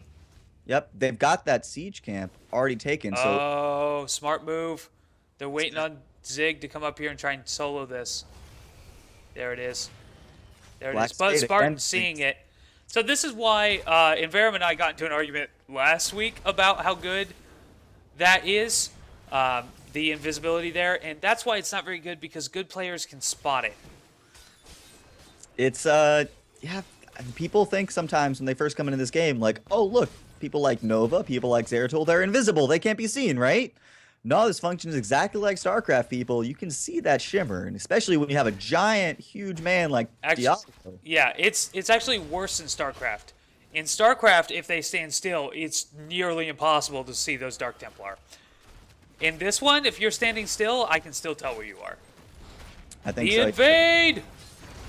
That beautiful Apocalypse comes down, stuns up, Ring of Frost, Sunder, all being blown. A lot of damage coming out. Down goes the Li Ming. Mosh Pit catches out Black Spade. Not much doing. Gust pushes them away, but the Maw came out. Really early on that Blizzard, but still getting the Uther. Uther gets the Divine Shield off, but I don't think it's going to be enough to save Zig. Yeah, Mutalisks are coming in for the kill. Zig is going to go down. Zig decided better face that like a real woman. Like a barbarian. Went in there, charged Death straight in the face, and now finally we're getting the teams moving towards that shrine. Now that it looks like we said, all that the side of 40 Hands had to do was secure a good team fight, and then they can get that shrine. They need it too, and it's arcane. This is gonna blow through that bottom fort. That bottom fort unprotected. There's no walls left. It'll be great. They have to watch out though. Spartan's there on the wings. I'm not sure how much he can do, but actually no. Muradin's flying up. They basically said, that's a lost shrine. We're doing nothing with it. Muradin's going to stop that push mid so they don't have a complete hemorrhaging of buildings. And that is, I am going to say, 100% a shrine going the way, for the first time, I believe, in this game, the way of 40 Hands. Yes, it is. And they're smartly opting to take the siege camp before it disappears. Very well played. Gurmy Wormy says that Storm should just forfeit now so they can watch a new Game of Thrones episode. That's where my roommate is right now, watching the new Game of Thrones. I am happy so that all of you guys are here watching this with us, and we do see Zig getting stunned up a bit by the combination of the Punisher and the Tyrande, but not much damage coming out overall. They are opting to focus smartly, I believe, on those buildings. Shadowstalk popped aggressively. I'm not so sure on that one. They weren't once again, not well timed. If you're not getting that, wow, Enix, that was close. John Cena came in, but he wanted it. Enix Curran could see him coming and was able to get it out. Yeah, that was close. Anyway, going back to Shadowstalk, if the enemy team knows where you are and then you Shadowstalk, you're not getting anything done with that. Sorry. Like, that's just kind of the way it works. Going invisible right in front of them you're not fooling anyone. Typically lets them know exactly where they are. Kind of a misplay there. Black Spade once again aggressively using abilities and not getting anything for it. A lot of abilities actually used. Sunder was popped, Apocalypse was popped, and I don't think any of the APOC even connected with anyone. It looks like it did do damage to ETC, but he got cleansed out of the stun. I mean, that's what they only have now. Maw and Frost up. Oh, Shadowstalk's back up, I guess. But yeah, I'm not sure how much they're going to be able to take this team fight. Gust was blown, but it's only a 60-second cooldown. So well, only it used to be even shorter. I know it used to be. It was way too strong when it was 40. But that's the thing is, even with it being a 60-second cooldown, we still almost universally see it. And like we said, it is down for 60 seconds. That would be the perfect time for 40 Hands to come in and say, hey, let's take a team fight. Gus is down. But like we said, we just saw all their ultimates pop. They can't. Yep, they do have Sunder back up. So if they can get vision on somebody and pick them off, it'll be great. Then they can run in for the Sunder, do a lot of damage. I don't know. Yes, so here is finally a great use of that, except once again, spotted out. You have Narwhal running around. You're going to be able to see him. And now I'm pretty sure the side of Psystorm Void probably have a good idea that they're in there and taking it. They aren't able to stop the tank. But meanwhile, we do have Zagara taking out. Oh my gosh, beautiful, beautiful Divine on the Spartan. Able to take him, keep him from getting stunned out. Press A-Puck. Oh, you don't have it up. It wasn't up. It was still used earlier. Spartan desperately low. Gust was up. Spartan gets stunned out. Can they get him down? Unstoppable. Use cleanse. Is he able to get out? He is, but is it going to cost the life of Tacomasac? Can he get out too? No, they're chasing. fine. They're chasing. Tacomasac not really, honestly, in danger. Now, oh no. Why, man? Why? It was too late. Save it! So tempting. I know. It makes nice, big, beautiful little circles on the ground. It looks so pretty, but just save it, man. Just save it. Yep, so they're going to opt to take this top bruiser camp and then go for the shrine. Unfortunately, the shrine is also top. Kind of hurts. They really needed to get this siege camp down here in mid. That would give them a lot more going for them. You know what? I have to say, though, 40 Hands has turned this around. 100%. Yeah, they're at the level 20. Yeah, they're at 20. Their opponents are at 18. They have absolutely turned this around. Even though they're still down on buildings. What is going on down here? Tacoma said, what? I'm not sure what's going on. The Shrine's at top. Are they trying to be sneaky? Are they going to give up a Punisher this late in the game? It's 20 minutes in. The Punisher's no laughing matter anymore. What? Yeah. They're just burning down the walls. Okay, that is a tactic. I'm not sure how well this tactic will play out. No, it's gonna work fine. They're gonna get a free keep. It keeps theirs. Look at the top lane though. We've got 2 Merc camps. This is gonna be a base race. Is it really? Are they really doing this? Both teams are opting to ignore it. Never mind. It looks like 40 Hands are going to back off and try to save their buildings. They should have just went for it. They should. Honestly, they should have just pushed. Yeah. They could have won a base race. So much bigger. So much more massive. We do have a big fight going on. Gust used to blow everybody away on the side of 40 Hands, and a good disengage overall by the side of Psystorm Void. We do have that top lane push still coming out. Will this end up being an even trade? It looks like it might be. Falstad is going to get up here, but he's not going to be able to save that. That is gone. Now, everything here dies to core, so not a big deal. But that does mean they pretty much have to give up this Punisher because they have to defend this top lane since it is so far pushed in. Very true, and I think that still overall makes it a victory for the side of 40 Hands in terms of that short little trade-off. Both teams do lose those forts, but a secured shrine going along top of that definitely edges them just a bit. And they get it in the lane that they took down that fort, so it's going to march straight to the core. They need to be careful here, though, because this could spell trouble for them. 40 Hands, I want to see them just go back up there and get the point, although they are looking for that flank. Black Spade move. Black Spade move. Oh, APOC used. Is it finally at the right time? Yes, it is. It stuns out the Uther. Mosh Pit is used, though. It's on Diablo. He's surviving. Oh, beautiful Maw comes out, though. It gets 3 of them. Tacomasac desperately trying to go on the outside. Ring of Frost gets a lot of them down. Is it enough? No, nobody's actually fallen yet. Finally, down goes Li Ming. Sunder used, pop, down they go. Oh my Wow. God, Zig's in the back line though. Follow Uther. Follow Uther. Why? Oh my gosh. Zig is going to go down. Zig's going to go down. That's going to be a nice victory overall for the side of 40 Hands. Hopefully they can come back up now, claim that shrine, and watch that Punisher march down that top lane. Yeah, I'd like to see Sonya, or not Sonya, I'd like to see Thrall or even Zagara not be up here and actually go and get some of these siege camps, especially theirs. It would help them immensely. They would get so much value from those siege camps. As it stands, they're just going to get a Punisher. They could get so much more. Yeah, you don't need all 5 of your teammates up there, guys. No, not when the enemy is 3 down. Especially also now, that bottom lane is still pressuring their core. They do have a catapult there. They're about to have 2. They're going to march in with this Punisher, so obviously the side of Psystorm Void cannot, exploit that advantage. Let's see how they do on their defense. Almost everybody's up. Another 10 seconds for Sonya. And they're missing what? How long till all of the ults come off? We got another 30 seconds on Mosh Pit. Yeah, this is going to be interesting. They have a good chance to win, but that Punisher got baited to mid. That's a huge problem. Narwhal going a little too ham. Honestly, they should just try and take down this mid keep. Oh, beautiful Blinken. There's no follow-up, though. Sunder's used. Apoc is popped. Is it going to get of them? No, it doesn't get many of them, actually. Ringer Frost popped. Does root 2 of them down. The Punisher's wailing as much as he can on Zig, but Zig doesn't care. Beautiful Tyrant Maw is able to take out 2 of them. Spartan desperately in the back line, trying to do something. Stuns out. Is able to take out the Jaina. And is this going to be core? Yep. That's game. So, unfortunately, somebody got within range of John Cena there, and he jumped. He decided, nah, this fort isn't any fun. Let's kill a person. And jumped right in, and that put him back on the core, dealing damage.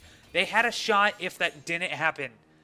But as we saw, it worked against them and not for them. I think, honestly, if ETC had that mosh pit up in that fight, that would have been a completely different fight. He had gotten a perfect slide into, I think, 2 or 3 of them. Would have been great. But, again, we saw time and time again on, I think, both sides of this match. We saw ultimates getting popped in not the most opportune situations, causing them to be on cooldown for the next major fights. Yeah, there's just a lot of aggressiveness on the side of 40 Hands, a lot of early use of abilities. It caused problems for him, to be honest. It just caused problems. Now, here's the thing. Amateur teams, you're a little jumpy on pressing buttons, on pushing things too early, not timing things right. That's fine. If the rest of your mechanics are great, that is an easy thing to fix. If they get that fixed, 40 Hands is going to be scary. I mean, even with all that flawed, they were still able to pull the win over the team of Psystorm Void. So, oh wait, yeah, I'm looking at the right. Yeah, I'm still getting confused on the sides here. Yeah, you should probably turn your camera back on at some point too. Oh, did the camera get turned off too? Oh. Yeah, that's what happens when Skype. Hey guys. I just realized it just had your picture up there, and I was like, oh, that's not right. Whoops. Oh well. Hashtag production. I mean, it's not helping that none of my videos are working. OBS, please put out a patch. It's really frustrating. The loop button doesn't work. The big thing, though, is that we are getting these games, though. That's the most important. We are indeed. So let us see. We're going to wait on the next game. I think we're definitely going to have the next match coming up. In the round of 3, our semifinals, we've got Formation Gaming versus RFS Gaming, and we're going to be looking at 40 Hands versus SciComm Esports. Yeah, that's true. That is exactly what we're looking at. As soon as 40 Hands and SciComm have a draft link for us, we'll get into that. And, yeah, so until then, guys, please, please, please, we need your help to bring up the prize pool for Season 4 from Matcherino. So at the bar at the top, you can see there, we have $309 right now and 80 cents. Go support us. You can go put in ! Matcherino. That'll give you the link, send you straight to their page. You can donate $1 for free with code word NexVerse or NexVerse 2. It's free. It doesn't cost you anything. It helps out our players. It helps them get money, get a little something for being here every week, working their butts off, playing Heroes of the Storm. And honestly, it helps them get better because that means they can spend more time doing this and not doing other things, like working regular old boring jobs. they can do this instead, and that means they can go pro, and that's fantastic. We need more of that. So go to Matcherino, help us out, get involved. It'd be great. Thanks.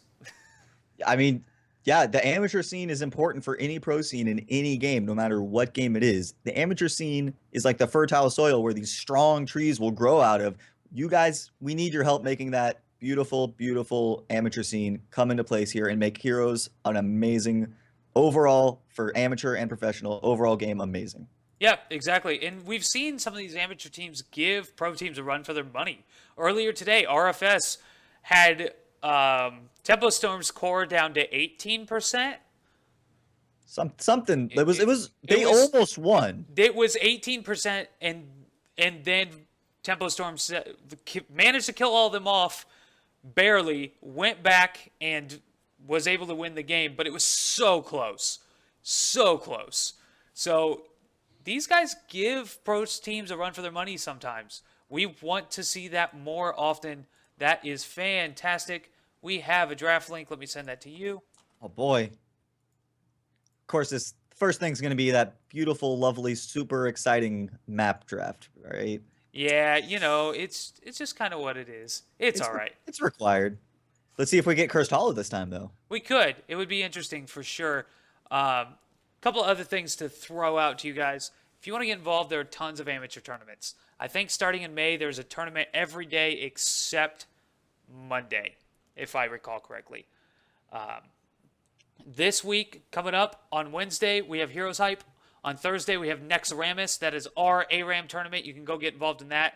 You can sign up as a free agent or as a team. It's loads of fun. Everyone picks the weird random character, and you get what you get, and you just play on Lost Caverns.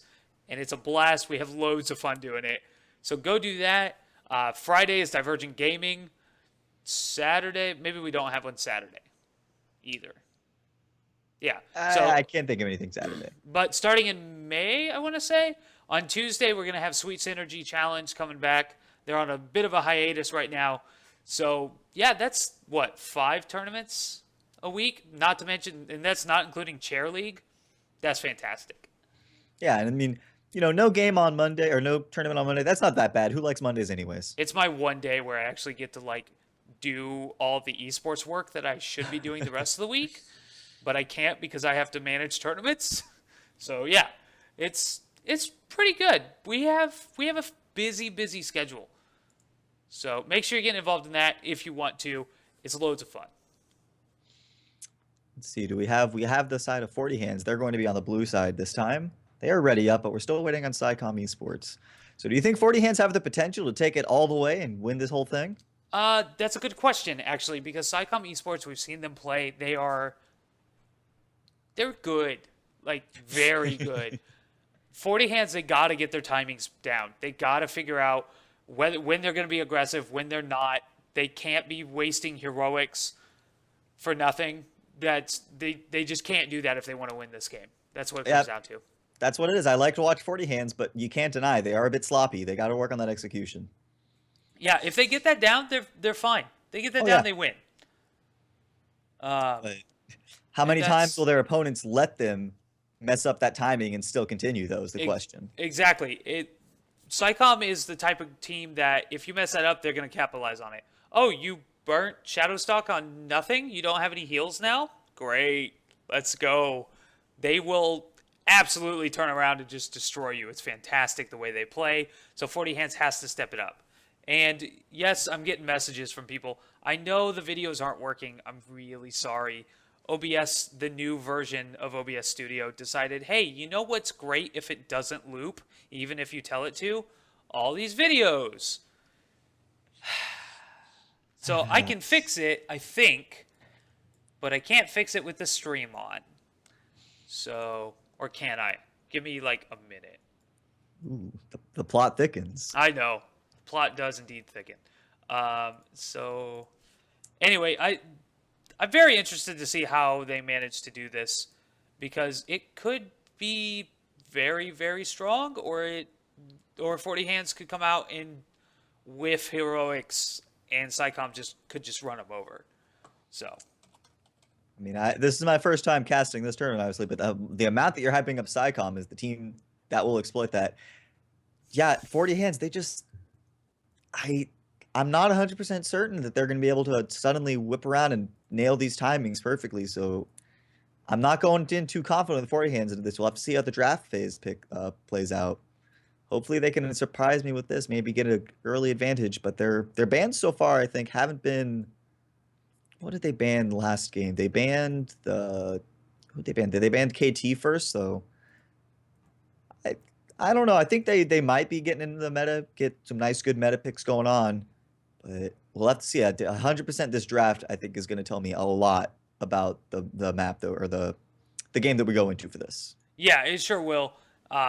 Man, I've been hyping up SciComm. You're right, but we've seen them play. Like SciComm, their current roster is pretty good for the amateur scene.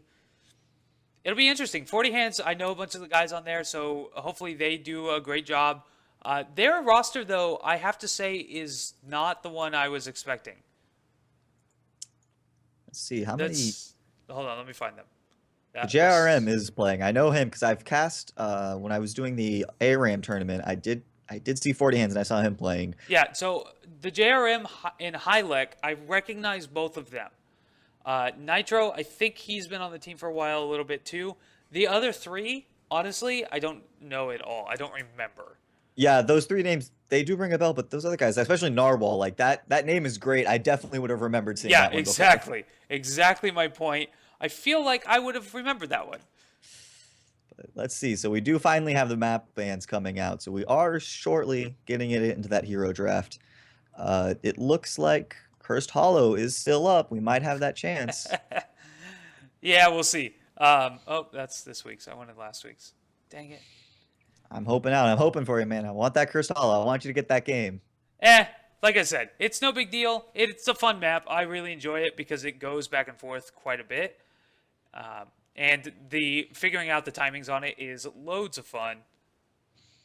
So we'll see. What do they have left? Sky Temple and Cursed Hollow. We'll see who wants to play what. And I believe it is SciComm's ban. We are indeed getting Cursed Hollow.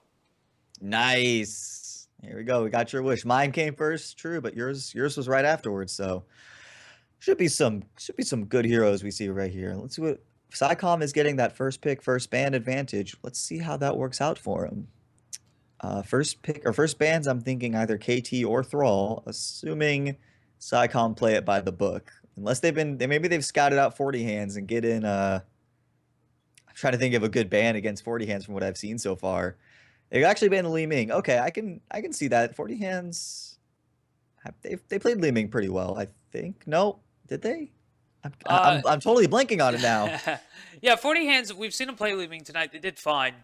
Not the most damage ever, but damage. It looks like they're gonna ban out KT or Illidan. They're not quite sure. Illidan it is. I would have banned out KT, to be honest. SciComm's just gonna pick up KT. They have no reason not to. And like, KT is better than Thrall in my opinion. I think most people would agree with that. If not, let me know in the chat. But KT, the way to go. He's got a great kit. 40 hands should go Thrall. They've been prioritizing their warrior too. Thrall Falstad would be fine, but they should pick up both then. I think, yeah. I will agree with you, by the way. KT, I think, is the stronger of those two that you mentioned. And they should pick up Falstad Thrall, but like I said, like we've seen, each time they've been picking so far, they do like to favor that early warrior, but no, looks like they're playing it smart, playing it safe.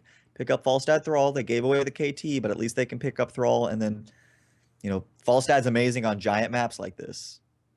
Yeah, he is. He absolutely is. If the tribute spawns bottom, you can be top and soak until the last possible second. The other team can't do that unless, of course, they have a Dahaka or Brightwing. Or Abathur, I guess. Well, you can see ETC pick up Stage Dive, potentially. I've seen that, actually. Yes, at the that DG is Open. actually a great point. Stage Dive was seen today. Yes. So it just, going into the draft, if you see the enemy doesn't have a lot of global presence, they've got that ETC, you kind of fall into that, you've been trained so far just to think ETC equals automatic mosh pit. After that buff, it's definitely up in the air, and that global presence it can provide is huge. Yep, you are correct there. Psycom wanting Tyrande. Tyrande, another excellent pickup on this map.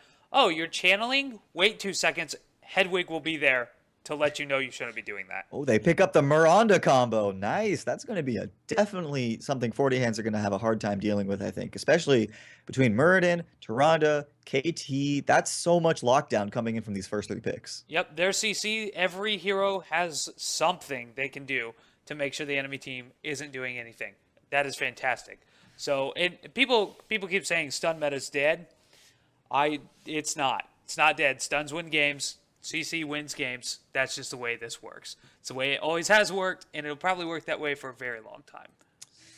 Yep, and I think this definitely pressures 40 hands into picking up a healer that has cleanse. They're going for that first ban on a Sonya.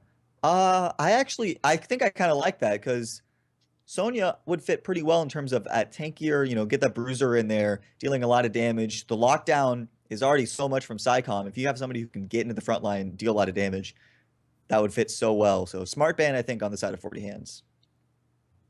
Yeah, I agree with you there. Sonya has 2 stuns if you take leap, which I don't see why not. If you can get both of your tanks leaping into the enemy backline, that sounds good to me. That's a lot of panic for sure. Yes, that is panic inducing. If a Muradin and a Sonya jump on you and you are not the front line, you're probably scared. Like, there's a problem. Somebody's not doing their job.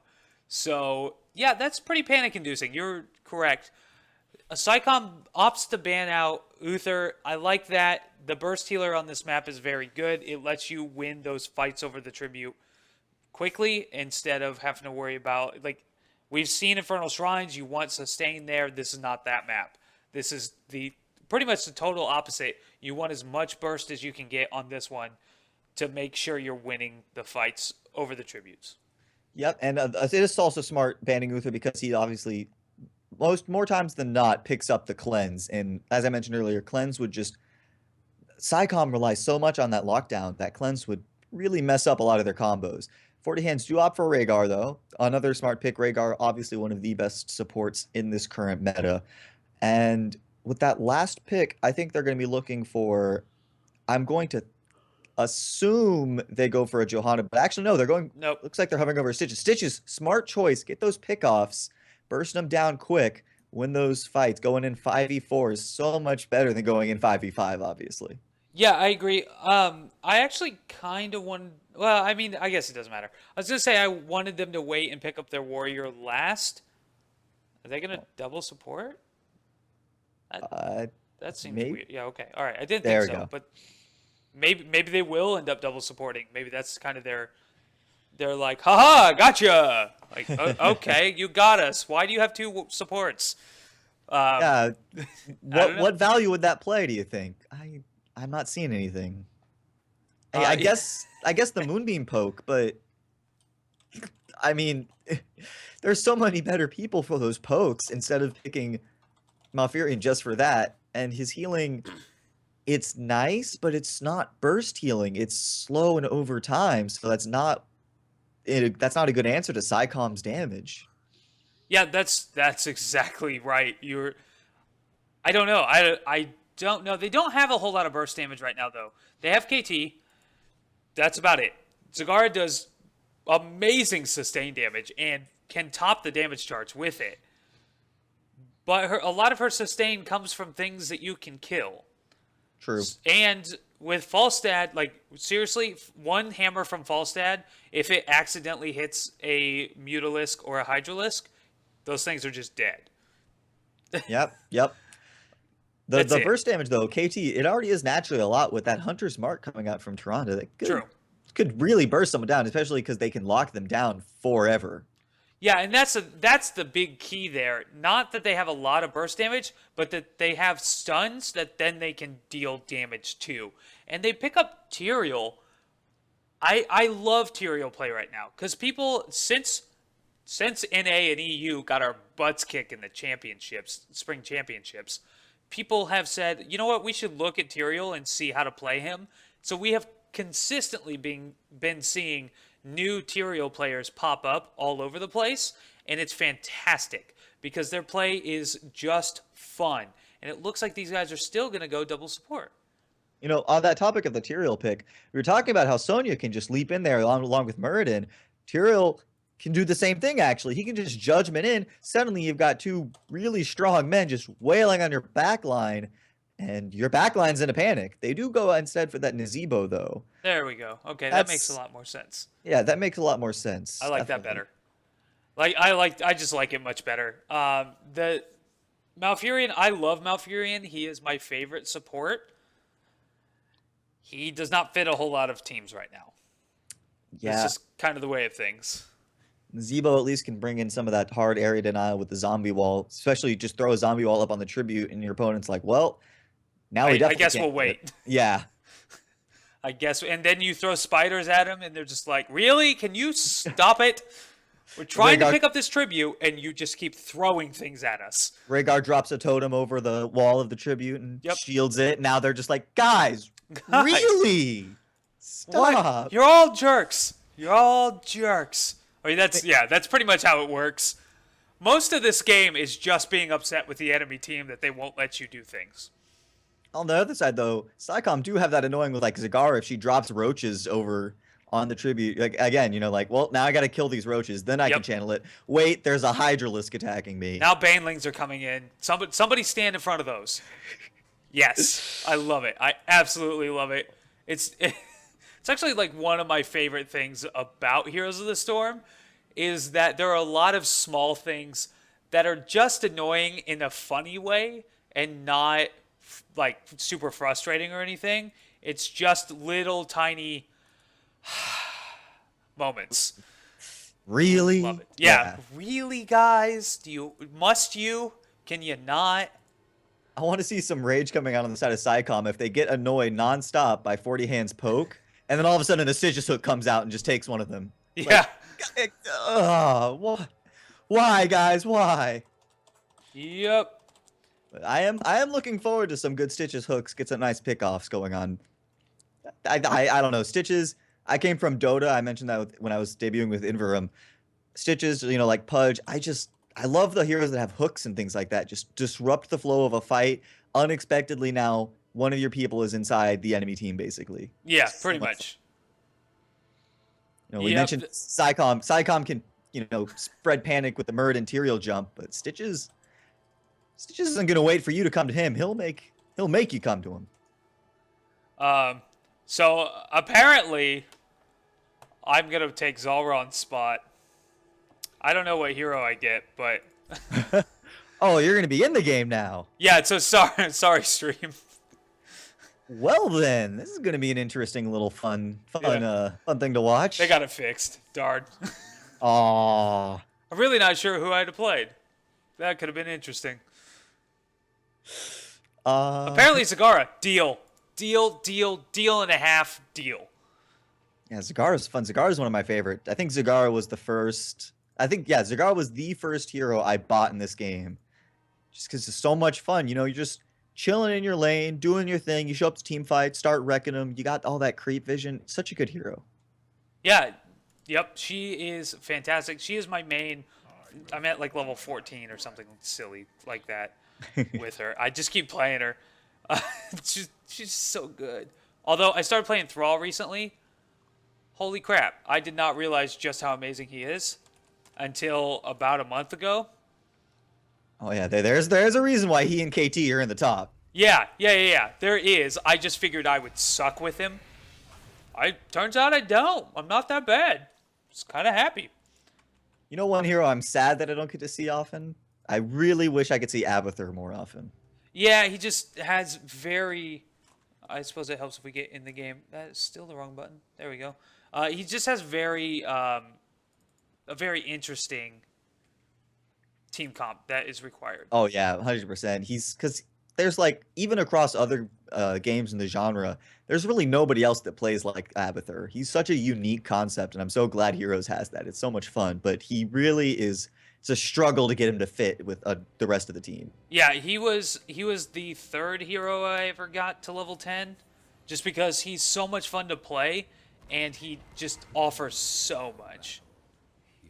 But we are in the game now, and it looks like on the side of, hold on, I forgot, was it SciComm, right? Yeah, SciComm. Yes. On the side of SciComm, Good luck. we are looking at Ribal on the Tyrande, CDN Play, I'm just going to say CDN Play on the Tyrael, Fate on the Muradin, Zalron's on the Zagara, and IUDA on the KT.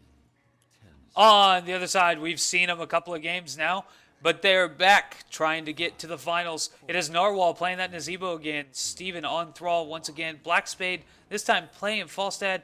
Hylek on their Warriors, Stitches, and the JRM playing Rhaegar.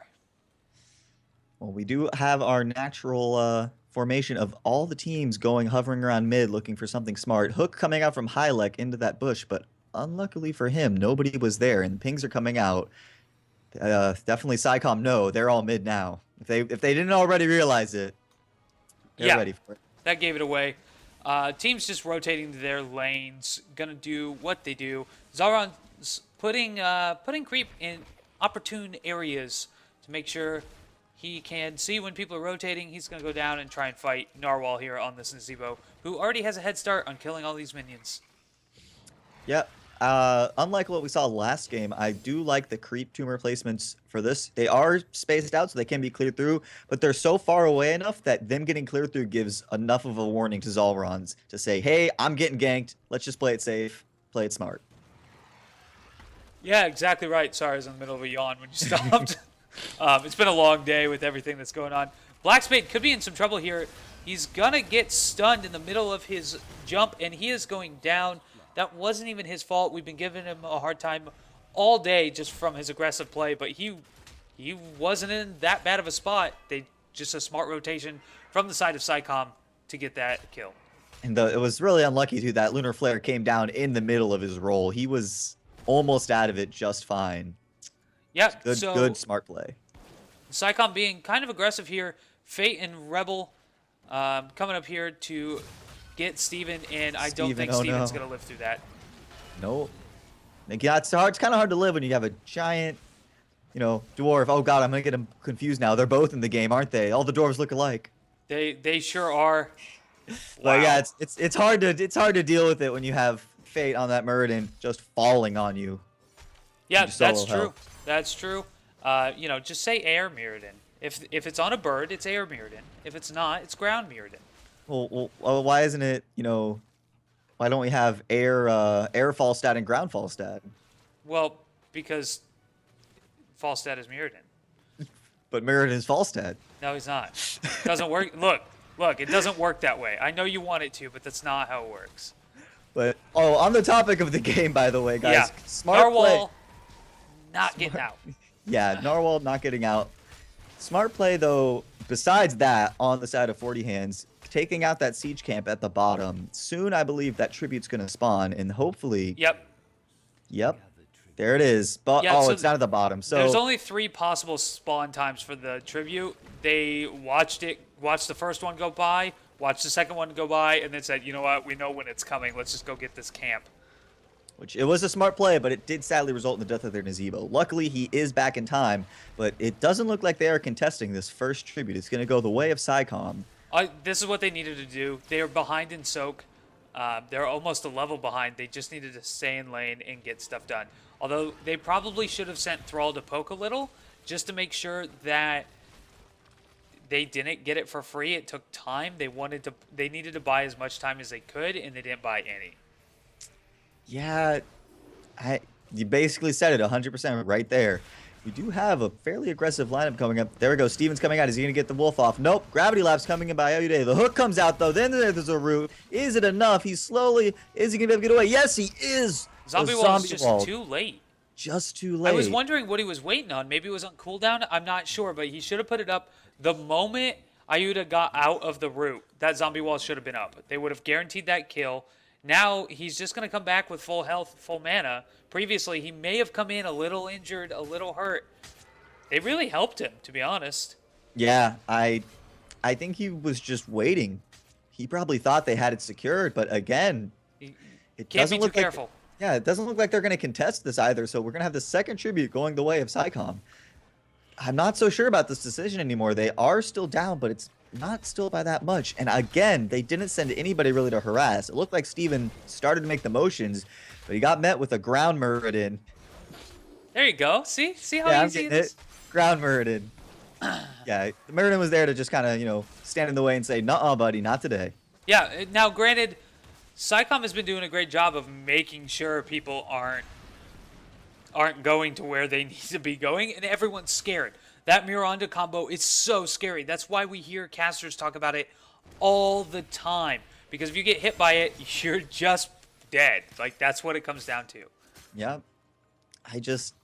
I'm not so sure about this on the. We do have the wraparound coming around by Fate. He's going in. No. Stun comes out. Is it enough? The stun again on Steven. He's going to be able to get out, I think. They're actually looking to turn this maybe. Yeah, and Falstad flying in. There is a tribute also spawning. Not a whole lot getting done there. No, not much. I think this might be the first tribute going the way of 40 hands. Let's Yeah, see. there's no reason to fight it. Just soak, get level 10, and then the next tribute's yours. Yep. One thing I will say. Oh. That's a ballsy play. All right, instead of I like soaking, they this. decided I like to go this a straight for lot. the boss. This is good, except two of them just got rooted. So that's kind of a problem. But they're still going to get it pretty quick. And with Rebel being able to just put that Hunter's mark on the boss there, it's going to die very fast. Yeah, I mean, we were talking about the amount of damage output that Psycom could put out.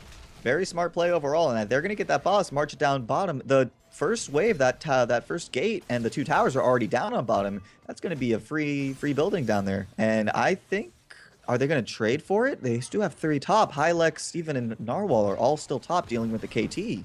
I mean, that's not really a trade because that boss is going to go through that fort with Zagara's help and probably start hitting the walls and the keep as well, unless most of the team rotates down to take care of it. Which they definitely should, and I'm surprised they aren't. They're getting kind of caught up on middle. Yeah, they are Zagara, slowly making their way down. Zagara needs to be a little more aggressive here. She has vision. Just pop the W on that and run. Not sure how much the aggressiveness is going to pay off. Narwhal was the only one that decided to wrap around there, so the rest of the team is focusing on that boss. The boss is more important. Yeah, it's going to deal a lot of damage right now. Especially since this tribute's getting picked up, and that means these buildings are not going to be firing at the boss. Come on. Nice. No! Coming up a highlight, the Gorge used. Falstat's flying in. This is probably going to be a dead Tyrande. Rebel busted away, though. Not the decision there. Sunder comes out. That was not the decision. Beautiful Maw. They have a huge problem now. Oh, this Chain is bombs bad, are just guys. gonna decimate them. Invul going off, making sure nobody's hurt. They're gonna go pick up this tribute and then, no, they'll probably pick up boss first and then tribute. But Iuta needs to get out of there first. Yeah, he's looking a little too low there. That Gargantuan is still stomping around, man. It's not just He's because getting heals. just because Nazebo is dead doesn't mean his minions are gonna die too. That's true. That's true. I would have liked to see them try and rotate up and get the boss first, but with how low everyone was, probably a smart plan not to do that. They're just going to come up here, take this fort, put more pressure on the side of 40 hands. Yeah, like I said, the boss would have been, I think, a smarter decision, but again, they were too low, and they have mostly healed up. The only one not at near full health is the Tyrael. So they are going to get this for free.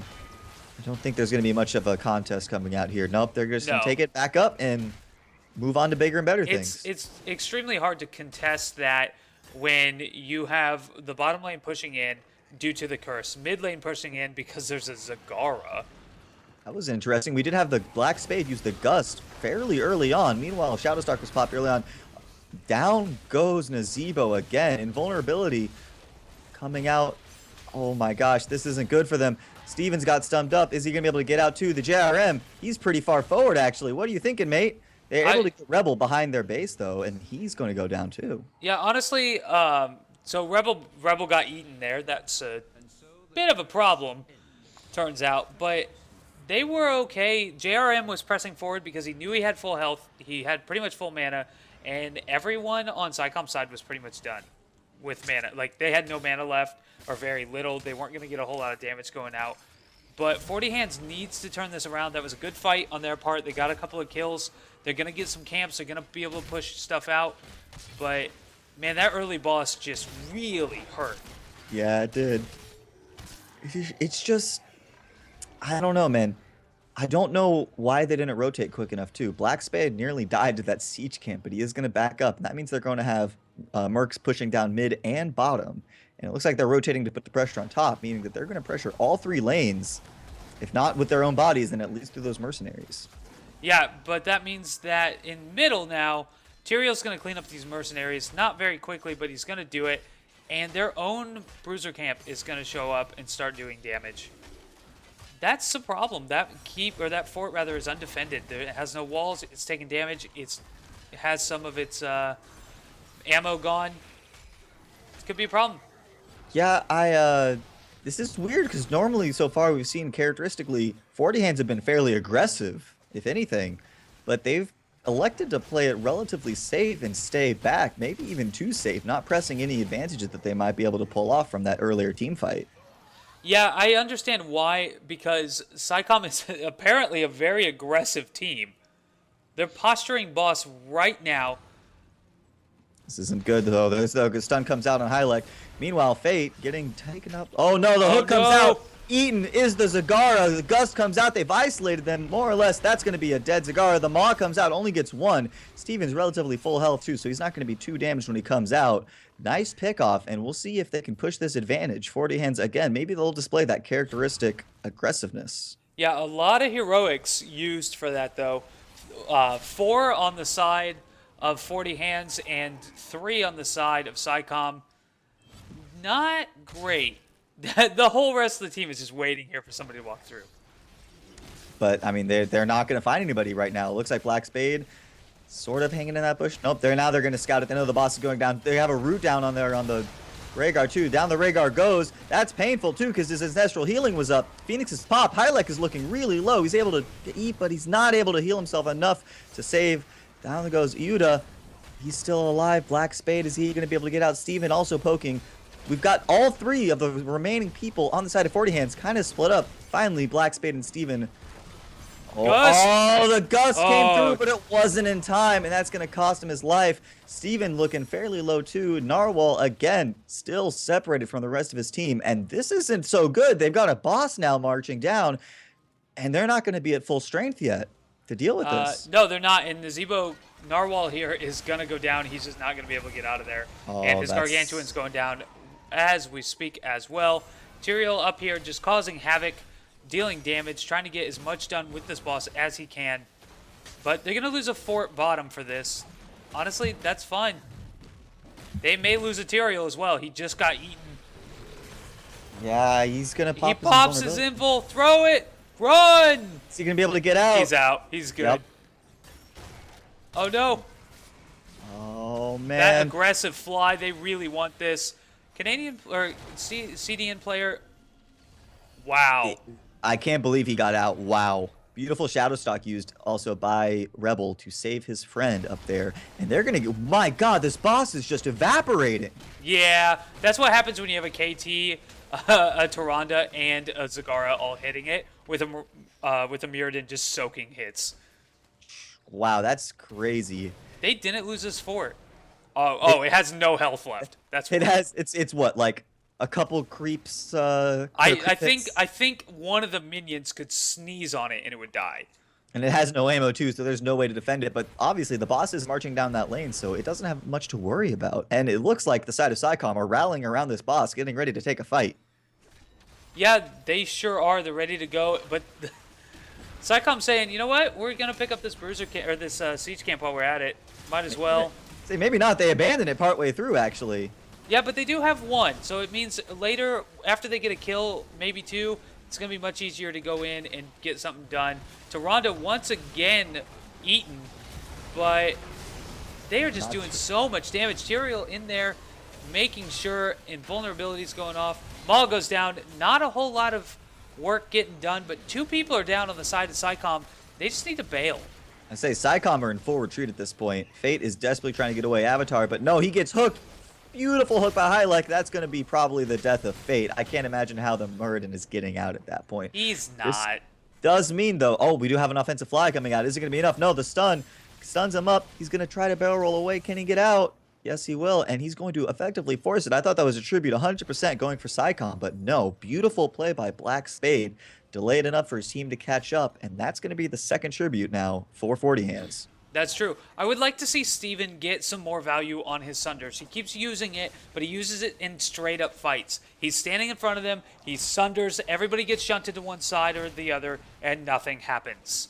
He used it so early that last fight, too. It's one of those that either A, you need to get a flank and deal tons of damage with it and put people in awful positions, or you need to use it on somebody that's running away to guarantee a kill.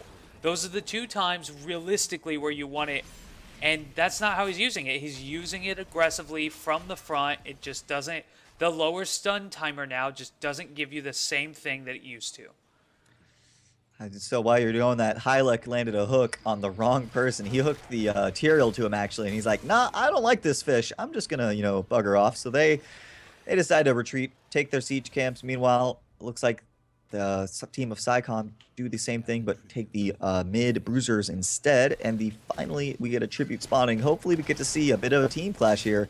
I'm ready, because it looks like almost entirely we have all but one now ultimates are up across the whole game. Yeah, that one ultimate just came up. So. Oh, yep, there it is. Wow. So we're ready, and Fate is ready too. He's going in. Cleanse used up on Narwhal. Zombie wall pushed out. Gust able to deny, it looks like, that tribute for now. Fate popping Avatar, getting rooted, getting a lot of damage done on him, but he's healing it up too. Oh, nice, no, beautiful hook. Sunder comes out too. Stuns are coming out. Is it enough? Invulnerability popped. No, oh my gosh, the Maw comes out, but it only gets one, I believe. They're going after Ayuda. Is he going to go down? No. Down goes Thrall.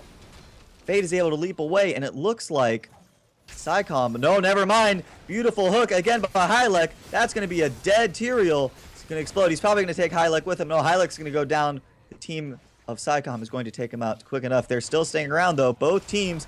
Fate looking fairly low, man. You got to leap out of there. Black Spade jumps over the wall and starts to go on the Ayuda, but Ayuda returns, able to gravity lapse and take down the Rhaegar. Now Black Spade's looking a little concerned there. It's time to leave. They had a shot. They had a bunch of people low. They had a good shot of 3v4 taking those, but now they don't. Ooh. Now it's 4v1. It's time to go, Narwhal.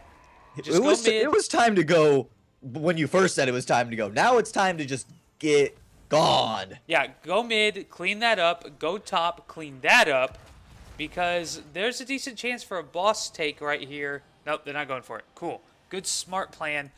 Probably not the best with everyone being so low, but I think they could have done it. They still had their warrior, their main warrior and their healer up. A little risky with Stitches now being up, so fair enough. I'm looking at chat, by the way. Somebody's throwing out the idea that Nazebo is a Professor Oak. Oh, he's saying the frogs are polytoads.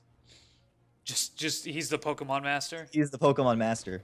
Last I checked, though, he only had a Charmander, a Bulbasaur, and a Squirtle left.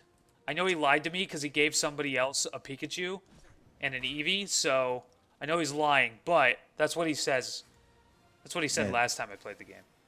Yeah, he's got his black market Pokemon that he hides, except for them from the top trainers. Yeah. That tribute spawns in a pretty good place for Psycom here. They're almost level 20.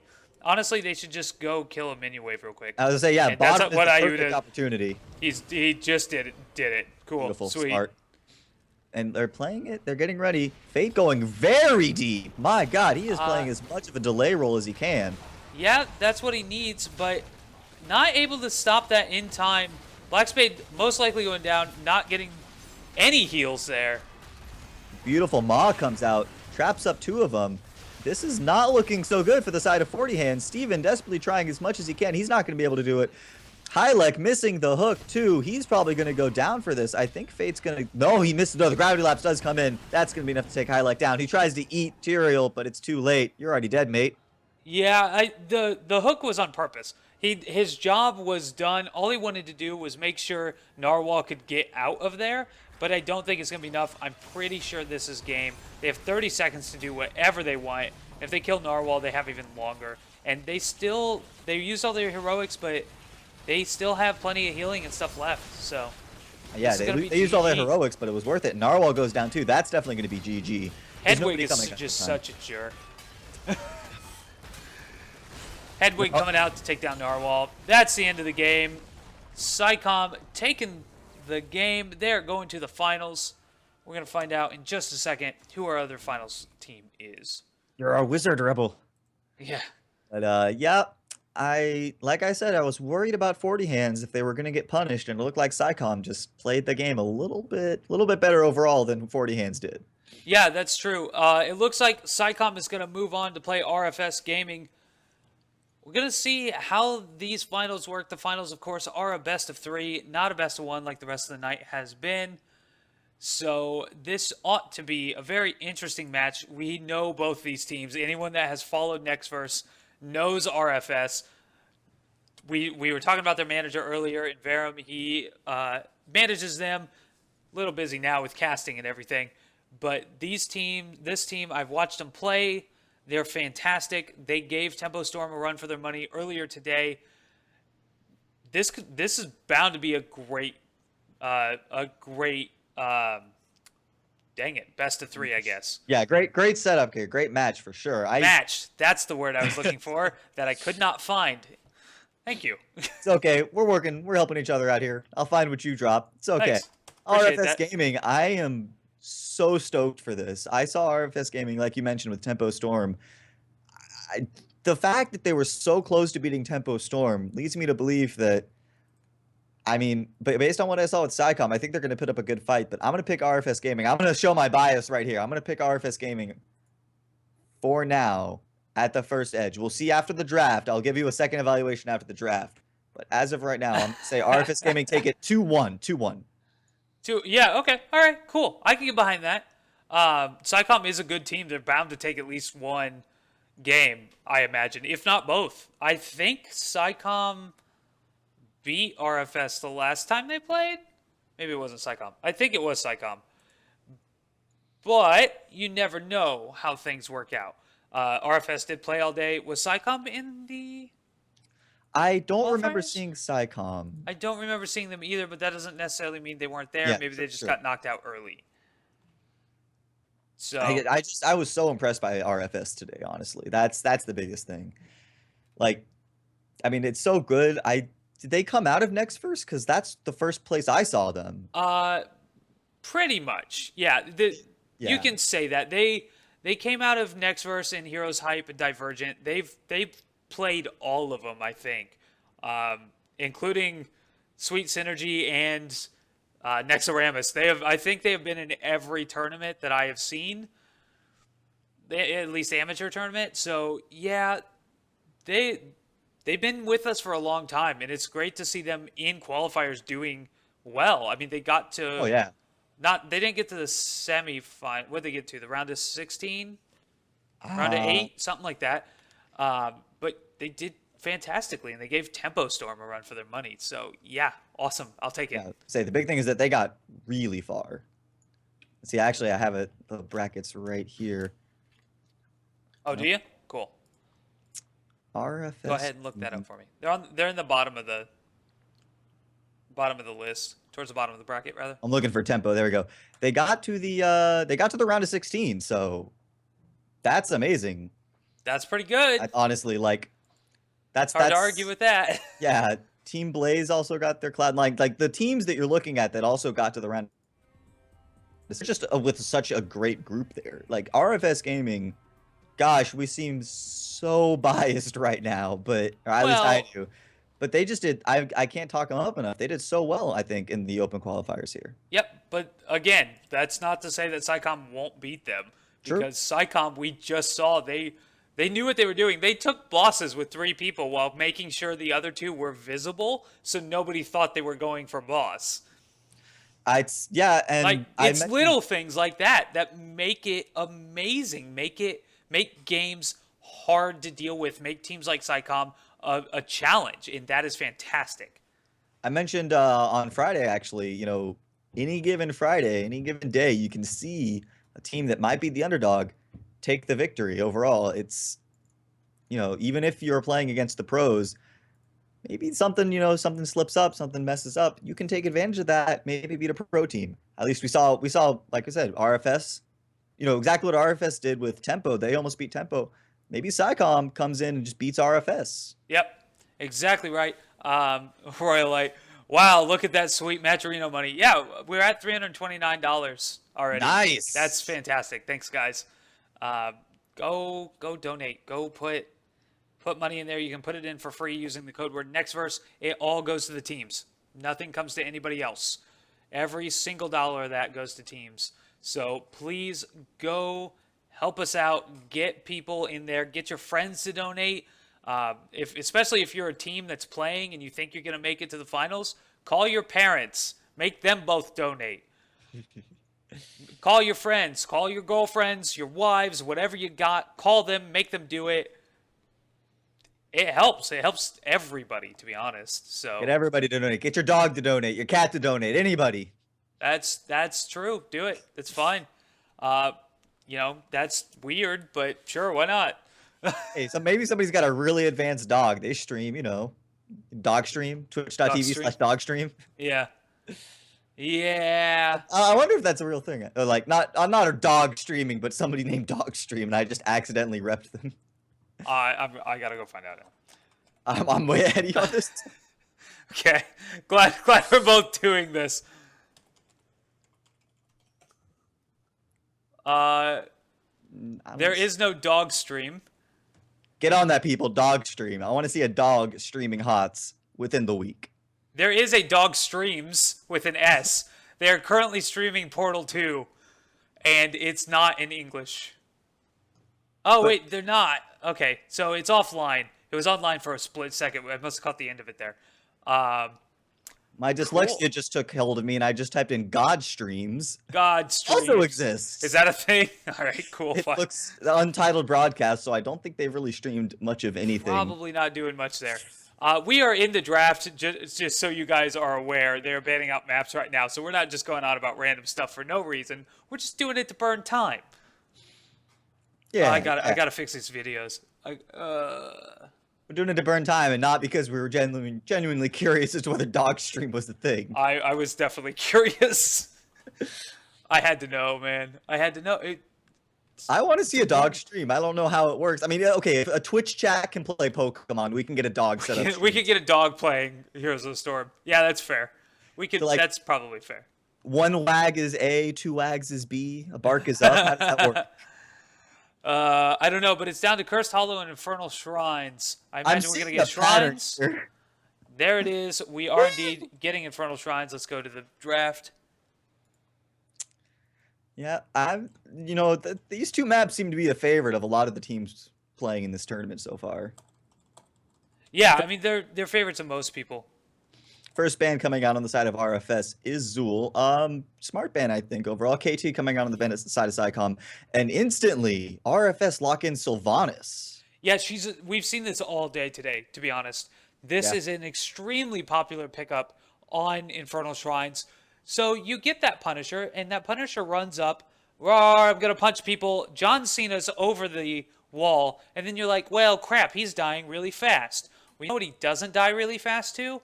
Only two things shooting at him. So you lock down both of those towers in the front, and you just decimate. Wow, RFS absolutely knew what they were doing. SciComm picked up Thrallfall Stead like they should have, and RFS immediately Illidan Tassadar. Let's go. Let's do it. You want to fight? Let's go. Wait, is that picked on your screen? Because I'm still looking at two blank spots. Yeah, no, it's here. That's, wow, okay. So, like you said, apparently they were, I don't see it yet, but they were 100% prepared for it. Wow. I'm refreshing to hopefully it shows up. Yeah. Yep, there we go. Illidan Tassadar. Wow. It was so fast that even Heroes Draft was like, wait, how do we handle this? Wow. Bans coming out, though. RFS bans out Sonya. SciComm bans out Tyrael. So we do have Muradin, and we do have Tyrande still available for the side of SciComm if they want to pick up that Miranda combo. Yeah, they did use it last game to excellent effect, but it's a little scary on this one. Oh, okay. So they did ban out Tyrael. I was concerned. that they weren't going to ban out Tyrael, that they were going to ban out like Abathur or something, who does work really well with Illidan, to be honest. I played up against an Illidan Abathur today, and it was frustrating at best. But they banned out Tyrael. Perfect ban. You never want your opponents to have Tyrael if they have an Illidan Tassadar pick.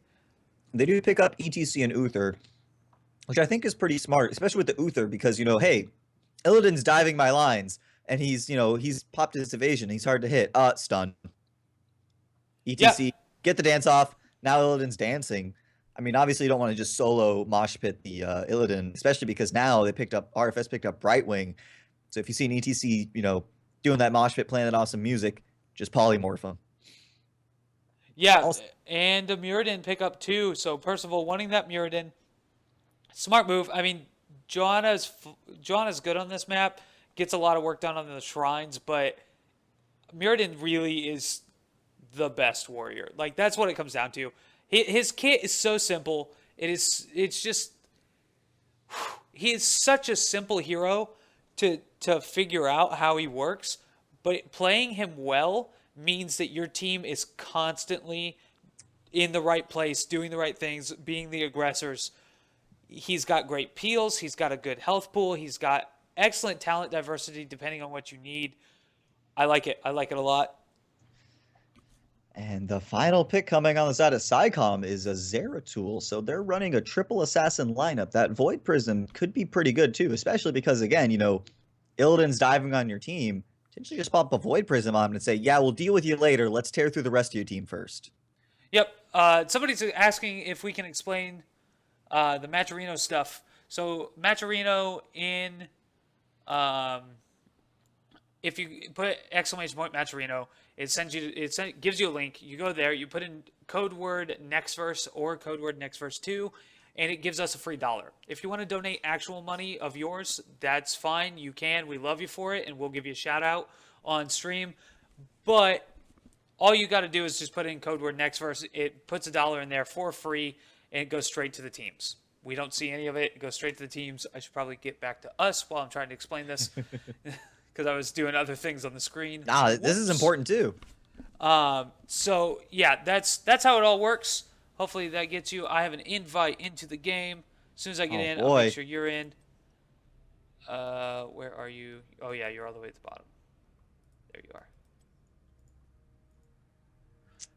All right, we're all into the lobby here. We're gonna get started in just a second. Man, this is gonna be a good game. This is gonna be fun.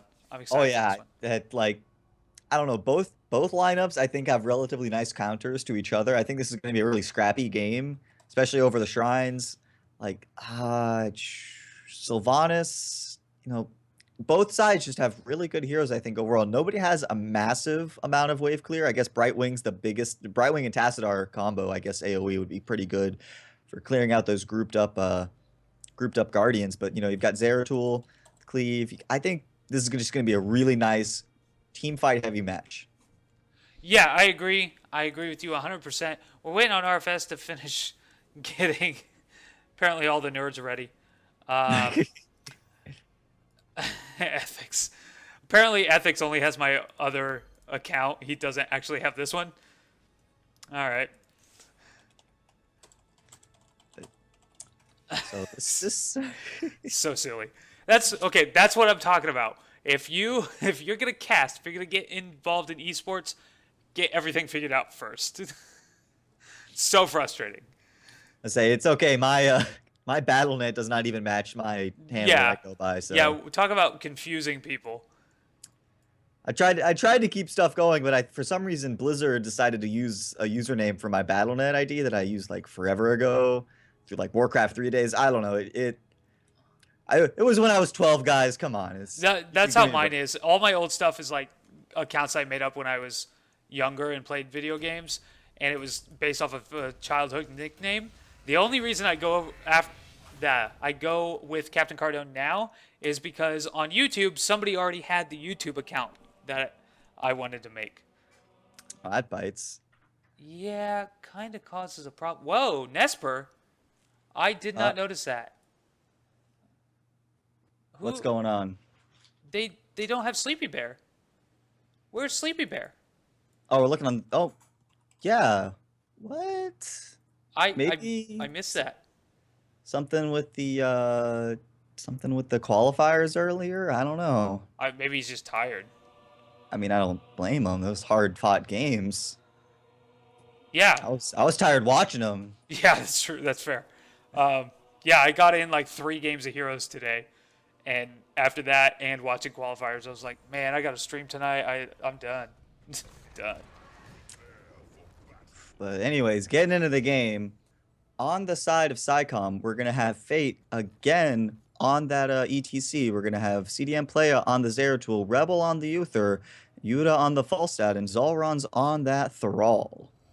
And on the side of RFS, we've seen them play repeatedly here. We have Nesper filling in for Sleepy Bear playing that Tyrande. We have Lord Satan on R-rated. Oh, it's great. Lord Satan playing Sylvanas. Needham on Tassadar. Percival playing Mirrodin, of course, and Ethics on that right wing. And we have again both teams commonly coming into that mid lane. We have the advantage from Oracle on Needham, so they're gonna have that vision overall at the start. Taking a fairly aggressive view, but we do have Fate and CDM Playa wrapping around. Potentially Fate is able to get that though. Percival looking a little concerned there. Polymorph on the ETC. Fate getting low. Is he going to be able to go down? No. Percival jumping out too. Fate, they're still going for Fate. Illidan being as annoying as he can. And It's his overall, whole job. yeah, I think that was about an even trade, but pretty much a Fate's going wash. back. Fate's going back. They forced Face back. Yeah, I mean, but what does that give them right now? Not a whole lot. That means they're going to get a little lane pressure, but that's it. There's not really anything, to be honest. Yep, that's I don't know. It's just again both teams playing smart. It's gonna be really close. Like I said, it's gonna be really scrappy. Yep. We're gonna see if even if they can hold on to advantage. We'll have to see. Fake getting caught out almost there. He's able to slide off to relative safety. Never mind. Again, Illidan and Muradin combo is very annoying. Fate getting very low. He goes down. First blood going the way of RFS Gaming. Yeah, so I really like this rotation from RFS. They're leaving Lord Satan with the group to rotate. Meanwhile, up top is the Bright Wing trying to fight that Thrall, not having a very good time of it. So, Nesper says, you know what, I'm going to come top. I'll be there in just a second. Let's get a kill on Thrall. Let's just make sure they're done. By the way, I am so happy I get to cast RFS Gaming because it means I get to say thanks Satan in an official cast. Yeah. We do have the root coming out on Ethics. Is it enough to take him down? He's slowly Yep. going down. Down he goes. Zolron's and CDM Playa combo dealing enough damage, but Nesper still being annoying a little too much though. He's distracted the ire of 4 of the teammates. Stuns coming out, and he's locked down. That's exactly how you do with an Illidan. Yeah, they played that perfectly to make sure Illidan couldn't get anything done. Honestly, RFS just needs to back off, soak some lanes, and get everything they can. Maybe burst down a couple of towers. It's going to be a rough fight, especially since Needham is so low on health and it hasn't gone back. Yeah, I don't know. Everybody is still back up now. Brightwing is going down bottom because obviously Brightwing can shift in there. But we'll see if they offer enough to invest. Percival's being the typical Murden, going in, taking up a lot of damage, dealing as much as he can. Does get stunned up though. Still not that much going on. Arthix has decided to shift in. What's going on here? Yeah, so right now, there's not a lot going on. They need to really focus on these Guardians here, especially since they have already pushed SciComm back a little bit. They've caught up in Guardians. It's going to be a brawl to get the rest of them. 100%. Nesper doing what Illidan's do best. Being annoying, clearing through some as much as he can. These Guardians actually provide him nice cooldown reductions because obviously with his talent, he does get those reduced per each attack. He's diving in though, going really hard actually. Most of the team focusing on him. Ayuda looking a little too low though. Polymorphed up is Zalron. Is he going to get him down? Maybe. No, he's... Oh, never mind. The body blocks coming in by Nesper isn't enough. He's able to just slip by, almost falling down. Later though, Nesper looking low too. Ayuda finally, Chain Lightning goes around and kills Zeratul. Ayuda and Zolron's getting by on the skin of their teeth. Fate and Rebel also not looking too healthy, and this is a fairly easy rest of the shrine it looks like for the side of RFS Gaming. Yeah, SciComm can't really do anything to fight now, so smartly, Falset's going to fly bottom and just clear up, just get some work done down here, see how much they can do, and excellent use here of that Sylvanas to push in, deal damage, get rid of all these walls here, because now John Cena, you don't have to worry about him so much. And if she comes back like she should, they can also burst. They can also stop the rest of these buildings from firing too. But it's a 4v3. Needham is looking a little scary there. He does able to shift out of there. But I don't know. John Cena is doing a little bit of work. Certainly, the toxin from Sylvanas is keeping him alive a lot longer than he should be. Doing much more. Able to get that tower down. The fountain goes down too. Are they gonna be able to get the fort? Maybe. Yeah, down it's going down. It goes. There we go. Auto attacks from minions will take it down at that point. Now they're just gonna back off, bail, try and spread that poison a little bit, but they're just gonna leave. They have no reason to stay. Nothing really is going on. So it's a pretty common tactic there, used by Sylvanas, teams with Sylvanases on this map. While we have a bit of a downtime, we're gonna take a look at some of these talents. Everything, honestly, is exactly how we would think. A little bit of an alternative Falstad build here. Instead of Power Throw at 4, he took Flow Rider, which his basic abilities recharge twice as fast when Tailwind is activated. That is his trait. So he's going to have more throws, but they're not going to go as far. That actually was a pretty common pickup in the qualifiers from what I was watching. Yeah. So, it could be following the meta. Good, though. The Satan, though. Thanks, Satan. You're down. Satan got caught out pretty quickly.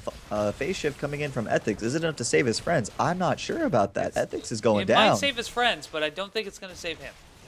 No, Ethics able to get out just in time. Nesper being annoying again, drawing the rest of the team. Is Nesper going to be able to get out too? Nesper actually secures a kill on the Zera tool, stunned up by Uther. He's still going in non-stop. This is madness, and he dies even further. He's dived over the gate. That was a mistake. That was a mistake. Yes, too far, man, too far. Yep, that's a scary place to be. Percival low on health, but it's Mirrodin, so whatever. Give him 30 seconds. He'll be fine. Check back soon. He'll be that. Yeah. As a matter of fact, he is pretty much back at full health. Yeah, he hit up the healing fountain too, so that helps. He's ready to go. He basically hearthed and came back already effectively. Yep. They're looking for this kill on Zalron's down here. Well, it looked like they were. Percival's just going to rotate back up since his shrine's about to spawn. And Sylvanas, I don't know. I think that was an accident. Lord Satan on that Sylvanas. Perfectly timed camp there. But I think that was an accident. I was about to comment on that. I know they wanted it before the shrine started. But she had started it way earlier. I mean, so I'm not sure that was like, oh, if I start it now, I'll get it about that time. I think that was, we should get this camp. Oh, look, good timing. Hey, you never know. Maybe gut feeling let her in, but she is being a little forward there. Ayuda's actually taking the worst of that exchange, getting some damage done. This actually works out because if she can keep that that little summoner shaman alive, I guess. Then, yeah. He's gonna have a good time. This is a 4v5. Brightwing needs to TP up pretty soon.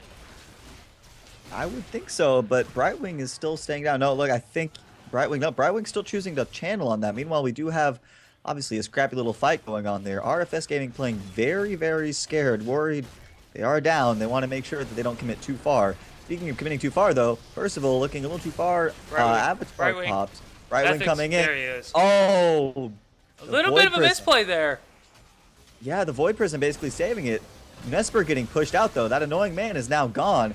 Needham looking a little too low. Fate channeling on the Brightwing.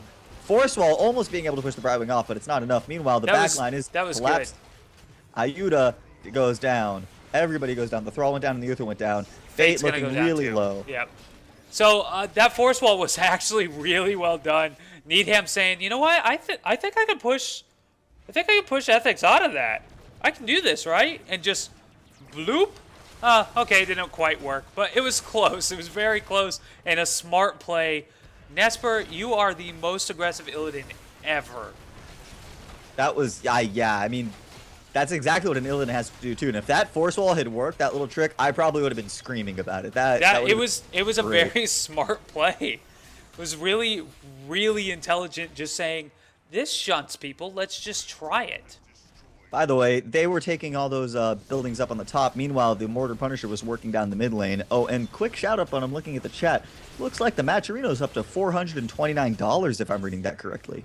What? That's what it says. Okay, Solon says. sorry, team. Whoops. Hold on. Let me get to something you want to watch. I want to see that verified. Is that true? I'm looking right now. You're not missing much, guys. By the way, No. Okay, so that's not true. It's up to $432. Oh my gosh. What were we at earlier? It was like I thought we were at 209 or something. Holy shit, guys. Damn. I'm gonna butcher your name. Aonsk? Love from 40 hands. You put in $100, dude? Or 40 hands did? However, if you guys split that up. Damn. Thank you guys so much. Holy crap, yeah. That is, wow. Wow. You guys are awesome. You're just, shout out to 40 hands.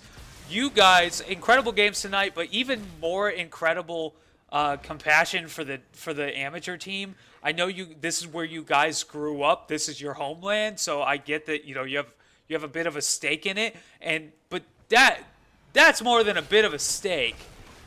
That is, wow. Damn. It's really, we're both in the same state here. Just wow.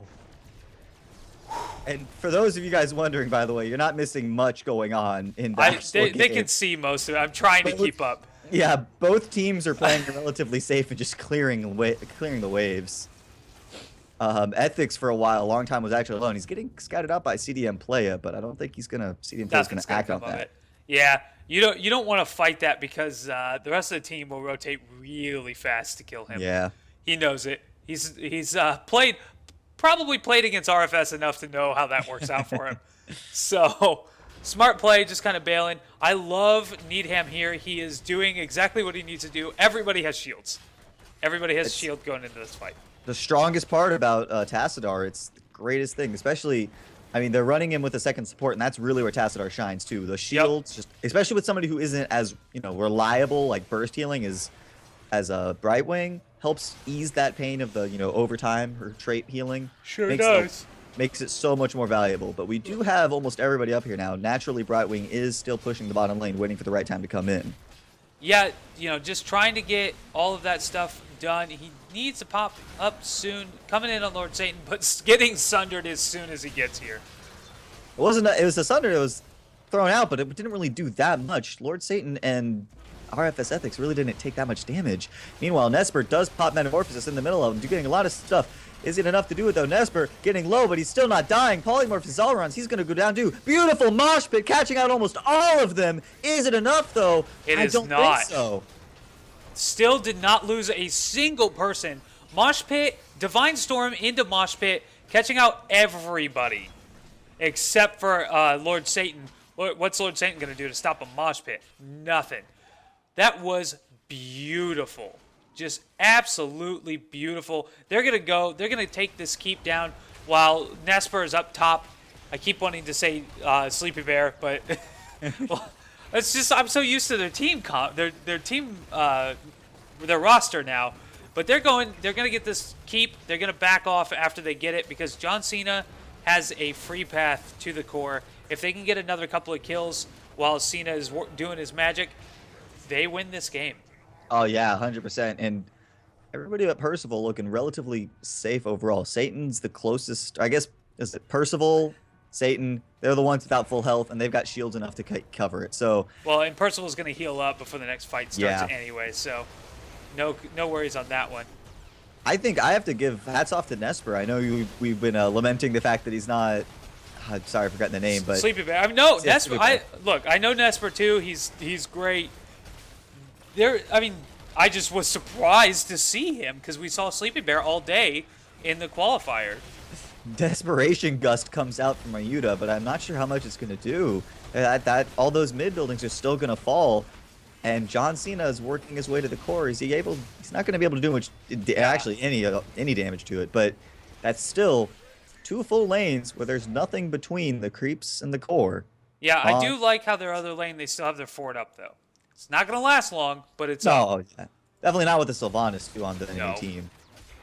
In fact, they're doing exactly what they should be doing. They're taking the camps from the side of I'm Psycom. blanking on the name. Psycom, yeah. I got you. We help each other out, but yeah. That's why there's two of us. Because if there wasn't, this would be significantly worse. Oh yeah, but yeah, no, smart plays by RFS, getting all the camps that they can, making sure they keep up the map domination. And I'm not sure how much SciComm are going to be able to deal with this. They got to get a good team fight coming out. They've got their level 16 talents now. If they have a team fight, I would want them to take it definitely before RFS hit 20. It's just, I'm not so sure if they're going to be, confident enough to do it. So, and I'm not even sure actually if RFS are even going to let them do it. Yeah, see, that's the thing, is you're right, they do need a team fight before 20. Because the moment RFS hits 20, they can pound these lanes in and decimate SciComm. But you're right, RFS is they're the kind of players that they're not going to let the enemy team do it. Needham down here just being obnoxious, honestly. He doesn't have to worry about it too much because he has that prescience. He knows his team is coming. They may still get a kill here on Fate. It's looking close. Needham is actually looking a little dangerous now. He has popped both of his presciences, so I'm not sure if he's going to be able to get out. Percival jumping in. He's able to get the stun off, and then the force wall. Zalron's popping Sunder, desperately trying to stay alive, but he pushes everybody out of Fate's mosh pit. Sylvan is running away for her life, too. Unstoppable popped on her. Zalron's in Revel, desperately trying to do as much damage. There we go. Divine Storm popped Nespers. Nespers just so tanky right now. He's not even the tank, and he's doing so much. Down goes Falstad. Zalron's trying to stay alive. Nope. Dang, he's not able to stay alive. Down went Uther too. Fate's in full retreat. And This where's is game. Yeah. That's it. Ooh. Whoops, I need to turn off mouse scroll apparently. Forgot that was on. My bad. Yeah, this is gonna be game. There's nothing they can do, SciComm can do to come back in. Needham, those were some amazing force walls. Oh yeah. He had 3 of them in that last fight, and just all of them perfectly done to make sure people were caught in who needed to be caught in, and his save teammates. Like, very well done, man. That was great. And my hats are off to Nesper too, with the just constantly harassing and annoying Illidan plays. It's so hard to concentrate on the rest of the fight when you're like, all right, I need to go, let's say Thrall is like, I got to go on this guy. Oh, wait, Illidan's completely tearing up our back line. Let's go out. Okay, Illidan's been forced off. No, let's go. No, wait, Illidan's back in our back line. What's going on? Could you not? If you could stop doing that, that would be fantastic. Oh, no, you're not. You're just going to keep going. Okay, all right, fine. We're putting so much damage on him, but Tassadar just keeps shielding him. What's going on? Nothing's going through. Yeah, very well done there on RFS's side to really just keep up the pressure. Like, that's what it came down to, is they just constantly keeping the pressure on to guarantee those kills. Nesper, like you said, in their backline all the time. Hey, you know what's really annoying? Illidan. You know what's even more annoying? Illidan with shields. You know what's even more annoying? Illidan that got a metamorphosis off on like 4 of the enemy and has the shields. Yeah, like, it's just very well done to make sure that everything was taken care of, and he was in their backline just being annoying.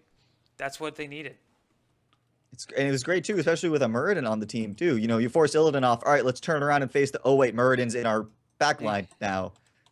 It's just nonstop harassment. SciComm definitely had to be panicking every time it showed up, and ETC didn't quite get the perfect mosh pits off. The best mosh pit we saw was when they were immediately team wiped right afterwards. So yeah, exactly. Like, that was a very good mosh pit. I actually kind of wanted to go back to that. So that was an excellent mosh pit.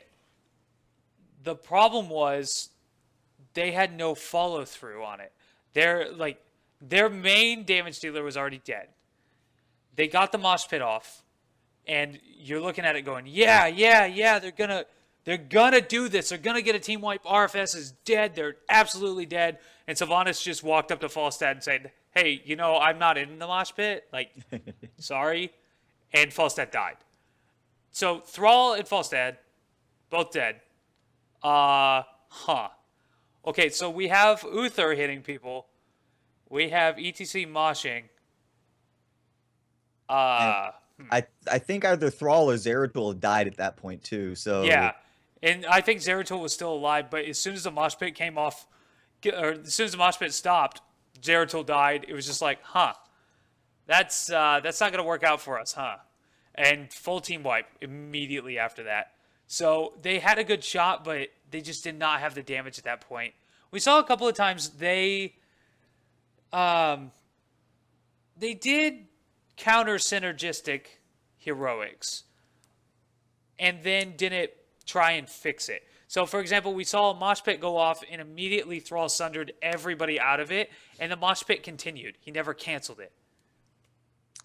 I think actually that happened like twice that game. It just you can't be doing that. It's like if throwing out a void prison on top of a mosh pit. It's just you have to be so careful. There's so much good synergy that can happen, but at the same time, it's a double-edged sword. You can also really just screw your team over. That's true. I'm being told I should not be encouraging Hammy because apparently he throws out his walls haphazardly.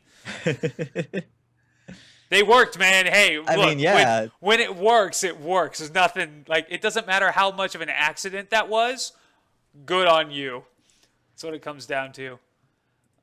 We're waiting for the draft link here. We should get it any second. I imagine they're setting up the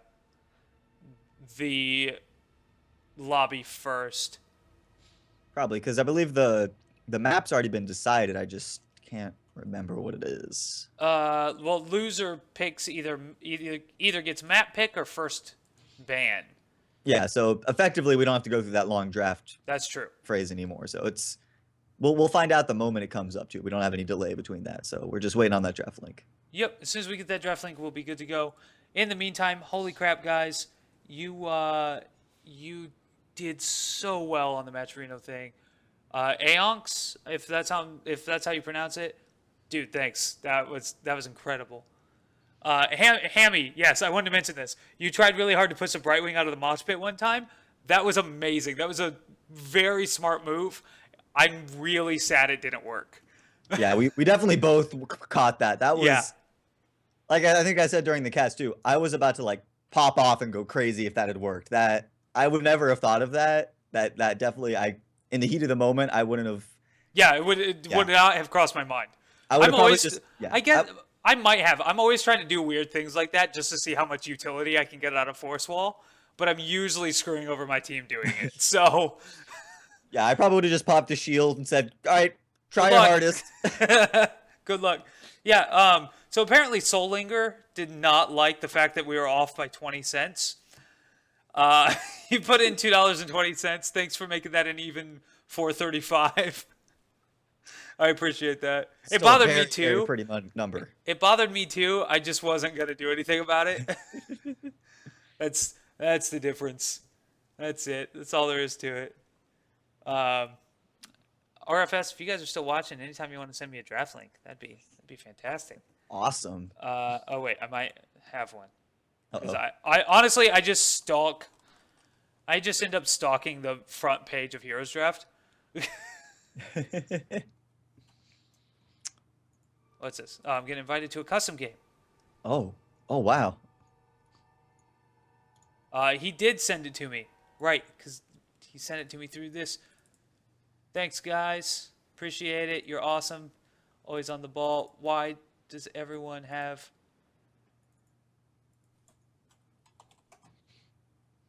Wow. Okay, that was weird. Cool. Bans have already started. Let's jump over to that. So SciComm, definitely with that respect ban, Tassadar getting banned out first, and RFS banning out the Kael'thas. So let's see what SciComm pick up if they go for that Thrall again. Thrall. I would think so, but again, that we saw so much lack of synergy before. I'm not sure. I guess like you have to pick it just so you deny it to RFS. But Lord Satan on Thrall is a scary customer. Yeah, very scary. I guess you're just shooting yourself in the foot to avoid shooting yourself in the head. But no, they decided to lock in the Zool. Let's see if RFS instantly pick up that Thrall. Yeah, I imagine this is going to be a Thrall. Probably not Falstad. Yeah. Tomb of the Spider Queen, I don't expect to see Falstad. I mean, he's still really good. There's a lot of narrow choke points that the hammer build does great. You get a lot of hits off on it. And you can, with power throw, you can scout out turn-ins. But they're going straight for Johanna. I love this. Thank you, RFS. Percival on Johanna is going to wreck because this is the only map where her first level talent that everyone takes, which is Knight Takes Pawn, is actually helpful to the objective. We don't see that very often because every other map, even if you have to kill things, Knight Takes Pawn doesn't do extra damage to them. On this map, it does. I mean, I can't even say any more to that. You just basically you took the words out of my mouth. There's nothing else to say. It's I don't know. Like, let's see what SciComm do. We have the Miranda combo, and they're going for the Toronto part of it. Will they pick up the Muradin? Both teams lock in. Yeah. Because RFS have their warrior. They could easily ban out the Muradin if it gets to the ban phase. So yeah, they won't let it go. SciComm can't. I'm being told that Aox is Steven from 40 Hands, and they love to play, and he's happy to give back. Thanks, man. That's awesome. Seriously. That is just fantastic. Dude, thank you so much for that. That's huge. See, bans coming out. RFS bans out Zagara. Zagara, like we talked about Zagara earlier in the night. Zagara is not, the top tier that she once was in terms of pick, but she's still very strong, and she does so much. Her pushing is amazing. Team fight's amazing, and both of those are pretty huge on Tomb of the Spider Queen. Well, and here's the thing. You don't want the enemy team to have a Zool and a Zagara. Yeah. That is big business for the other team. You know what else you don't want the team to have is the Sylvanas, because just like on Infernal Shrines, every time that these spiders aren't getting hit, the web weavers aren't getting hit, is effectively more health for them. So banning out a Sylvanas is not the worst thing that SciComm could do. Yeah, that is definitely true there. And we've seen RFS, they like Sylvanas, they want to be able to pick her up. They like doing that aggressive roam at the beginning, but they opt for Vala. I actually don't know who's going to play Vala because this would normally be Sleepy Bear. Yeah. Okay, so here's the deal. Lord Satan's playing Thrall. Percival's on Johanna. Ethics is playing Uther. I imagine Nesper then on Vala? I'm kind of sad. I wanted to see Nesper on Illidan again. Nah, no. I know. I was with just the so ban enamored. of Tassadar and with all the stuns on the side of SciComm, Illidan is a death sentence. Yeah. But SciComm does pick up Leeming. I was also expecting a Leeming pickup on the side of RFS. So interesting, letting Leeming go to SciComm. SciComm probably, I'm assuming, going to pick up maybe something like a Rhaegar to give some more tankiness, some more survivability to somebody like Zool or Muradin who go on the front line. Also, because Tyrande, she's not the best solo healer. No, she is definitely not. I could see them picking up another support here, but then again, maybe they just want to go all out, smash face. It is a very small map. It's easy to go back and come. It's easy to go back to the base, heal up, and then come back into the fight very quickly. So whatever they're doing, they need to do it soon. They're about out of time. Yeah, you know who does go back and come back very quickly? Falstad. But it looks like they're hovering over Brightwing, and they do lock in the Brightwing. All right, so that's a somewhat of an answer to Thrall, too. If Thrall decides to go in after using the Sunder, can just polymorph it up. But RFS coming out with an Asthma down pickup. I guess Johanna.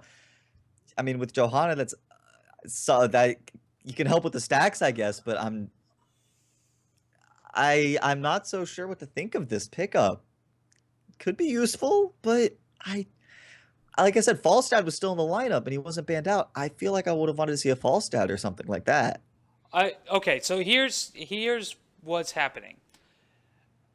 Johanna and Vala are going to be in two separate lanes. Thrall is going to take bottom lane. Asmodan is going to stand around the top turret. He is just going to orb or dunk and he better whoever is playing Asmodan, you better have the Asmo dunk skin. If you don't, I'm canceling the match. You lose. Like, seriously, if you don't, RFS loses a game. Period. That's what I'm going with. So he's going to stand up around there and just Vala's going to multi-shot, Asmo's going to dunk. Johanna's going to condemn, Asmo's going to dunk. and they're just going to keep swapping back and forth to build up his stacks if he is indeed going to stack build. Because there are... I should probably switch over to us before showing you guys that lobby. There are other builds that work just fine. In fact, I'm partial to the laser beam build on Asmodan just because it's more fun. Okay, we're being told that they want to host. Does it matter? Does it matter? Okay. All right, Nesper. I'll let you have that more fun character. He's talking in the chat. In the Who's he chat. playing? I want to know who he's playing. And my Darth Vader thing just attacked me. That was scary. Maybe he's playing the Asmodan. You're talking about a fun character. There's nothing more fun than getting a nice dunk off. Look, I love Asmodan. He was the first hero I ever got to level 10, and I played the crap out of him before I found Zagara. That's how it works. I'm sorry. Nesper is playing Asmodan. He does have the Asmodan skin. Yes! I'll allow it. Please continue. Holy crap, this is going to be amazing! So excited. Oh, this is going to be so good. So Needham is going to play Volo then, and everyone else is exactly who I thought they were. All right, you've been talking up Lord Satan on the Thrall. I want to see some amazing play here. He's scary. Scary. But more often, though, I do want to see Nesper again on that Asmodan. I know, that's what I'm excited for. Like I said, I'm a little concerned about it, but if they can pull off, like exactly you were saying, getting stacks off of 2 lanes, then it's probably going to be a beast to reckon with by like maybe even the 10-minute or even earlier mark. Yeah, well, we've seen what's the record on this map? It's like 9 minutes. No, it's got to be shorter than that. Short. It's something ridiculously short. It's like 4 minutes. The max stacks records is like 4 minutes. Jeez, that's ridiculously fast. Yeah, and it was in Road to BlizzCon, like the first year. It was scary fast. You know, the one reason I think I never took to Asmodan was that I always played him when I was solo queuing, so I could never coordinate, especially in like quick matches too. Never could coordinate with the team. Never could get good stacks off. But obviously, when you have a full coordinated team, especially with somebody like Johanna and Avala, the stacks will come off very easily, assuming the enemy team does not recognize what's going on and try to harass you out of that easy positioning.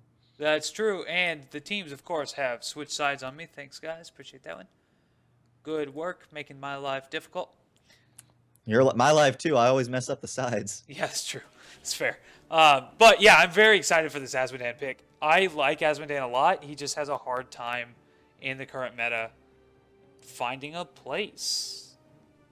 Because, I mean, the most common thing is always 4 roam, 1 in lane, it seems. And when you're always under a constant threat of ganking, Asmodan, you know, he contributes a little bit, but he's not that strong in the early game until he gets his stacks up. And at that point, you're basically playing with a man down in your roam game. That's true. So let's introduce some of these teams, shall we? On the left side, we have RFS. We have everyone B-walking. Lord Satan playing that Thrall. Ethics on Uther. Percival on Johanna. Nesper playing that Asmodunk. And RFS Needham playing Vala. On that right side, on the red team, we've got Psycom Gaming, we've got Rebel on the Bright Wing, Ayuda on the Li Ming, Fate on the Muradin, Zalrons on the Zul, and CDM Playa on the Tyrande. Yes, indeed, and we're going to start off with just a little bit of scouting and poking. And look at these things. Look, they're so cute. Look at them. Little foam fingers little on a foam stick. Fingers and everything. It's awesome. I feel like half this is just going to be us gushing over the Asmodunk skin. Dude, it's such a good skin. Look at that. Look at the net, the swish.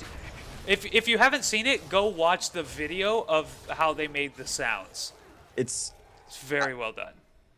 I think, was it for the locker door opening or something? They just went into like an actual locker room and just slammed the door shut a few times. Like, it's so great. Like 15 or 20 times, yeah. Yeah. Nesper kind of in trouble here, getting caught, but it looks like they might turn this around a little bit. No deaths yet, but just some damage coming in, going out. No, I like this. It's funny each time we have Rebel going up against Lord Satan in the bottom lane. It's always funny to send the Brightwing solo against a Thrall. Yeah, and that's Brightwing doesn't typically win that. She can. She doesn't typically. Yeah, I mean it's more like a. I guess if you got to send someone, at least a Brightwing can polymorph if you get rooted or something. Yeah, you can polymorph and you heal yourself periodically. Like it works. By the way, our free pizza is on Artemis Howl, in case chat's wondering. Yes. I'm actually hungry, Artemis. If you could just send that to me, that would be great. I've been waiting like a week now. So come on, anytime. I mean, I'm a patient guy, but come on. Oof, we do have a lot of coming out on RS Ethics. Ethics goes down. Nesper trying to channel as much damage as he can, but he's not doing much. Percival also looking a little dangerous. Nope. Johanna, being the nature of Johanna, is able to just tank up so much damage and get out just fine. But that does mean First Blood goes the way of Psycon Gaming. Yep. I will say, though, Uther dying turns Uther into the best healer in the game for 8 seconds. Very true, very true. I mean, he's one of the 2 heroes in the game where dying, or I guess 3 heroes in the game where dying isn't that bad, because we've got, what, Leoric? Murky's a hero. Oh. So 4. 4. I always forget about Murky. That's the worst thing to do when you're playing against a Murky. If you forget about the Murky, you've probably lost the game. You probably just lost. Yes, it's true. That is indeed true. Yeah, Uther, Leoric, Murky, and wow, I am blanking. There's one more. And what's his face? Tyrael?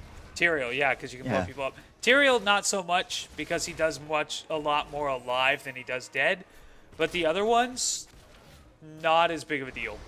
Tyrael's talent is so weird because for him to get full use of it, he has to die in a team fight, and that's so counterintuitive. Yeah. Well, and it just doesn't work very well. Yeah. Will you do me a favor and check out how many stacks Nesper is at?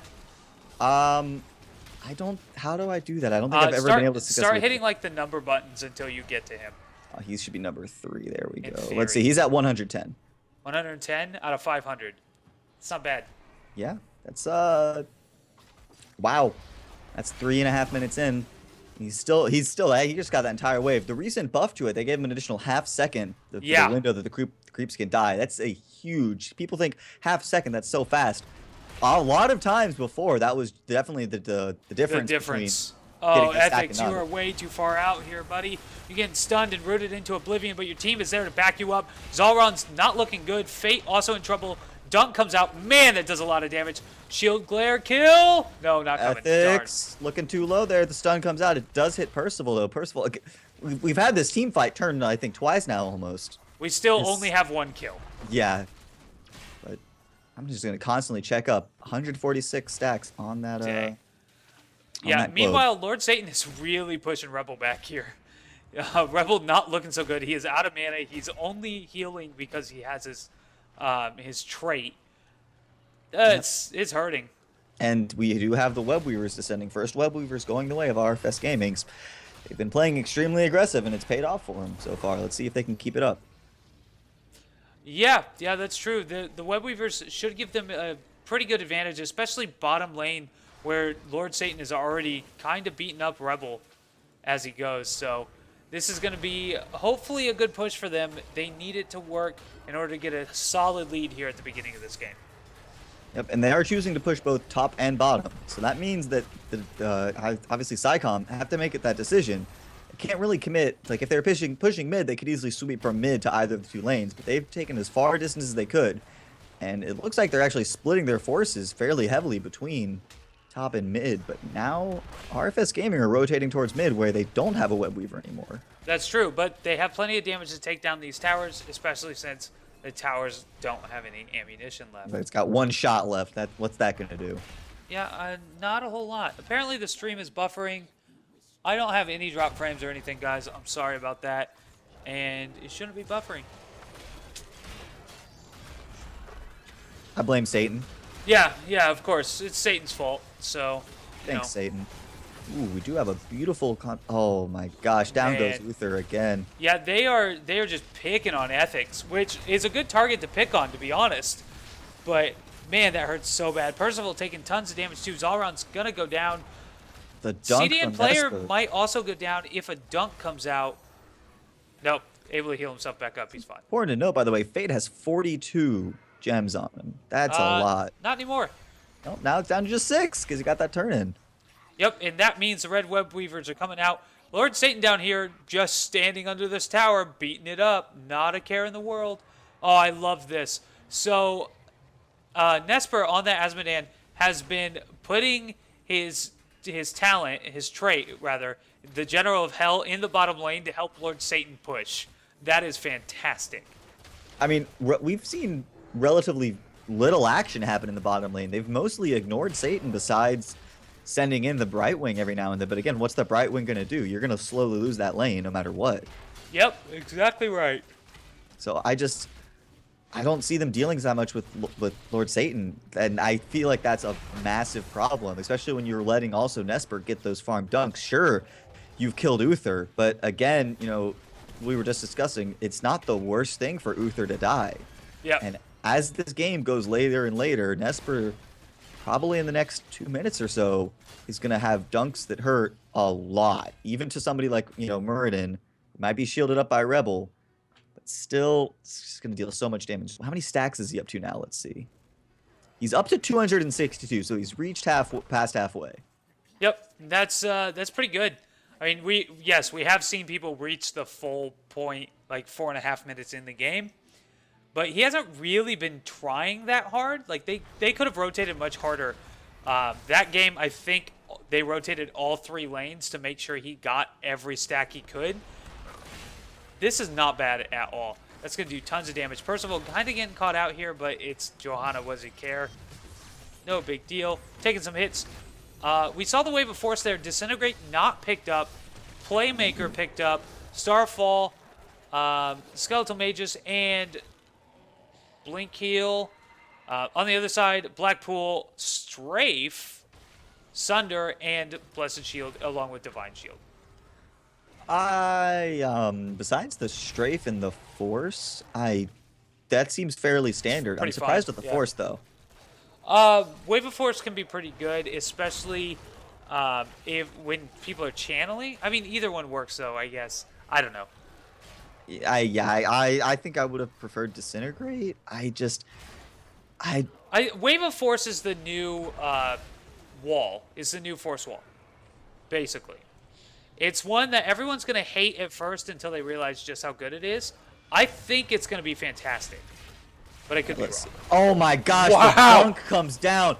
Oh the my Sunder goodness. comes through too. This is a catastrophe so far for Sycon. Ayuda managing to get out. They still only have lost 1 so far. The dunk takes 2 of them down. My God, the man can't stop. Michael Jordan is on the stage here. That was amazing. I can't believe what I just saw. That takes the phrase getting dunked on to a whole new level. Yeah, that was scary. Nesper has so much damage, and that was what I was talking about. Lord Satan on this Thrall, he knows where to stand to get maximum value from those Sunders. He has it sorted out. He knows exactly where he's got to be. I don't know. The only thing I could think of right now is just Twitch chat. Not like this. That was savage. Brutal. I cannot wait to see what it looks like in Twitch chat when that comes up. They are getting work done with these web weavers. There's only 1 left, but man, is it pumping out the damage. The dunks too are they're rotating. He dunked the top buildings on mid and took, I think, the tower down to half health. It's ridiculous. My God, they farmed him up so much. It is indeed very strong. Thrall, meanwhile, at the bottom, he's just don't mind me. La la la. I'll take the smirk camp. You guys have a good time. And they're turning in again. They don't have enough. They're just, they're missing 4, but that's not but 1 dunk. Boom. All right, they got 3. Just get 1 more, and then they've got another set of web weavers coming in. I'm not sure about this for Sycom. RFS are looking extremely strong right now, and if they keep this advantage up, I don't think they can do much to combat it. Yeah, that's true. They did get a couple of heroes that are considered pretty dang strong. Vala right now is very strong, especially her auto attack build is incredibly powerful. Percival playing that Johanna on this map is pretty good, and Thrall, of course, extremely strong. You back that up with an Uther and an Asmodunk, who is doing phenomenally. Yeah, I think they're looking pretty good. Oh, Fate. Fate thought he was being sneaky. He was going to get in those 54 gems he has on him, but right as he went to channel, boom, blue web weavers start spawning. Yeah, these That's- web weavers are going to do tons of damage because they're all starting on Psycom's side. None of them are starting on RFS's side at all.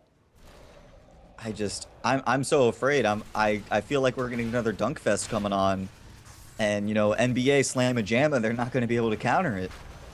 We could. I feel like we need to get the Space Jam music and just start it. Oh yeah, I mean yeah, just have that queued up for a team fight almost. It's guaranteed that you're going to get some dunks off. Yeah, exactly.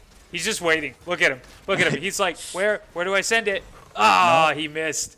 Oh, But- we say he missed. He didn't hit the heroes though. He did take out the tower basically though. So Yeah. there's still some benefit to it. We do have Fate jumping in. Oh, Hit, Lord knocked out Satan. Satan. Ooh, dunk came D-Shield out. coming out. This could be a turn. This could be Percival looking very low. Sunder comes out, but it's too late to save Percival. Now they're in full retreat. Uther goes down too. Lord Satan gets stunned up. He's down too. Now RFS are in a full retreat. Need him desperately trying to keep Ayuda off of Nesper. Got to keep that Dunk Master up and safe. And that, I'm not so sure about that. We do have the Web Weaver mid pushing down that building, but it's going to get taken down too. Bottom is obviously pushing, but that Web Weaver is almost dead too. And yeah, Yes, that we're was a being successful defense. cheeky. It's just silly how strong it is. That's what it comes down to. So here's the problem now. Asmodan has probably, I think we can say, the biggest range in the game. And that keep does not look very healthy. Anytime he wants, he can walk up and just say, and it's gone. Yeah, jeez. This Asmodan has just opened up so many possibilities. He's completely one-shotting waves now. It's ridiculous. Percival pulling two of them together. Rebel looking fairly low. Lunar Flare not hitting anybody. The Percival getting a bit of damage, but just heals. Percival heals himself up just fine. Yeah, Well, he does have that that ability to heal himself up. He did take the talent at level 4. So he's getting quite a bit. Yeah, Percival looking extremely tanky, as is the nature of Johanna. Web Weavers have been summoned for the side of Psycom Gaming, but they all relatively started pretty much entirely towards the side of their map, so you're not going to get the most value out of this. No, they do need it, but they need it to do a lot more work than what it's probably going to do. Zalron's just lost a third of his health. Asmo dunks, man. Asmo dunks. They are incredibly powerful if played right. I love it. Dang. Just chipping so much damage off. Like, I mean, they are getting at least a couple of towers off. They are maintaining a relatively even level advantage. Yeah. Or not advantage, not advantage, just keep levels evens, but Yeah. Dunk coming off. Fate in taking so much damage. It's Starfall so is popped. much. Root is gone. Bone Prison's gone down. Skeletal Mage has gone down. Trying to harass Nesper as much as they can, but they're just going through that. They don't care. Strafe has popped. Down goes Brightwing. Fate jumping away to save his life. Can't. Lunar Flare. CDM Playa. Look out for the dunk, man. You might get dunked on. Fate also being able to get out. Is the dunk coming? Here it comes.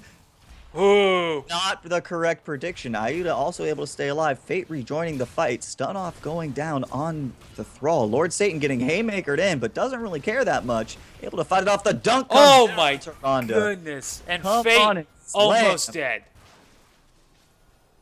And let's see if he stays there. I think Yeah, might he just- popped gonna stone stay for him. He's dunk going to be it. fine. Boom. Oh, I was talking about Nesper staying there to get the dunk off on Oh. Yeah. Yeah, he sure will. All of that, RFS lost a keep. They just let Web Weavers go in top and bottom. Not a care in the world. They just lost a keep. Oh my god. Nesper just killed about 20 minions-ish. Something like that. One hit. He's at stun. 500. Is he? He's at 500. Yeah, all right. All right. Well, Silver Lining. He can't get any more damaging on it. Yeah, I mean, look. Silver lining is he cannot hurt you any more than what he currently can. The darkness within that Silver Lining is that he hurts you a lot, though. Yeah, you still don't want to get hit by that.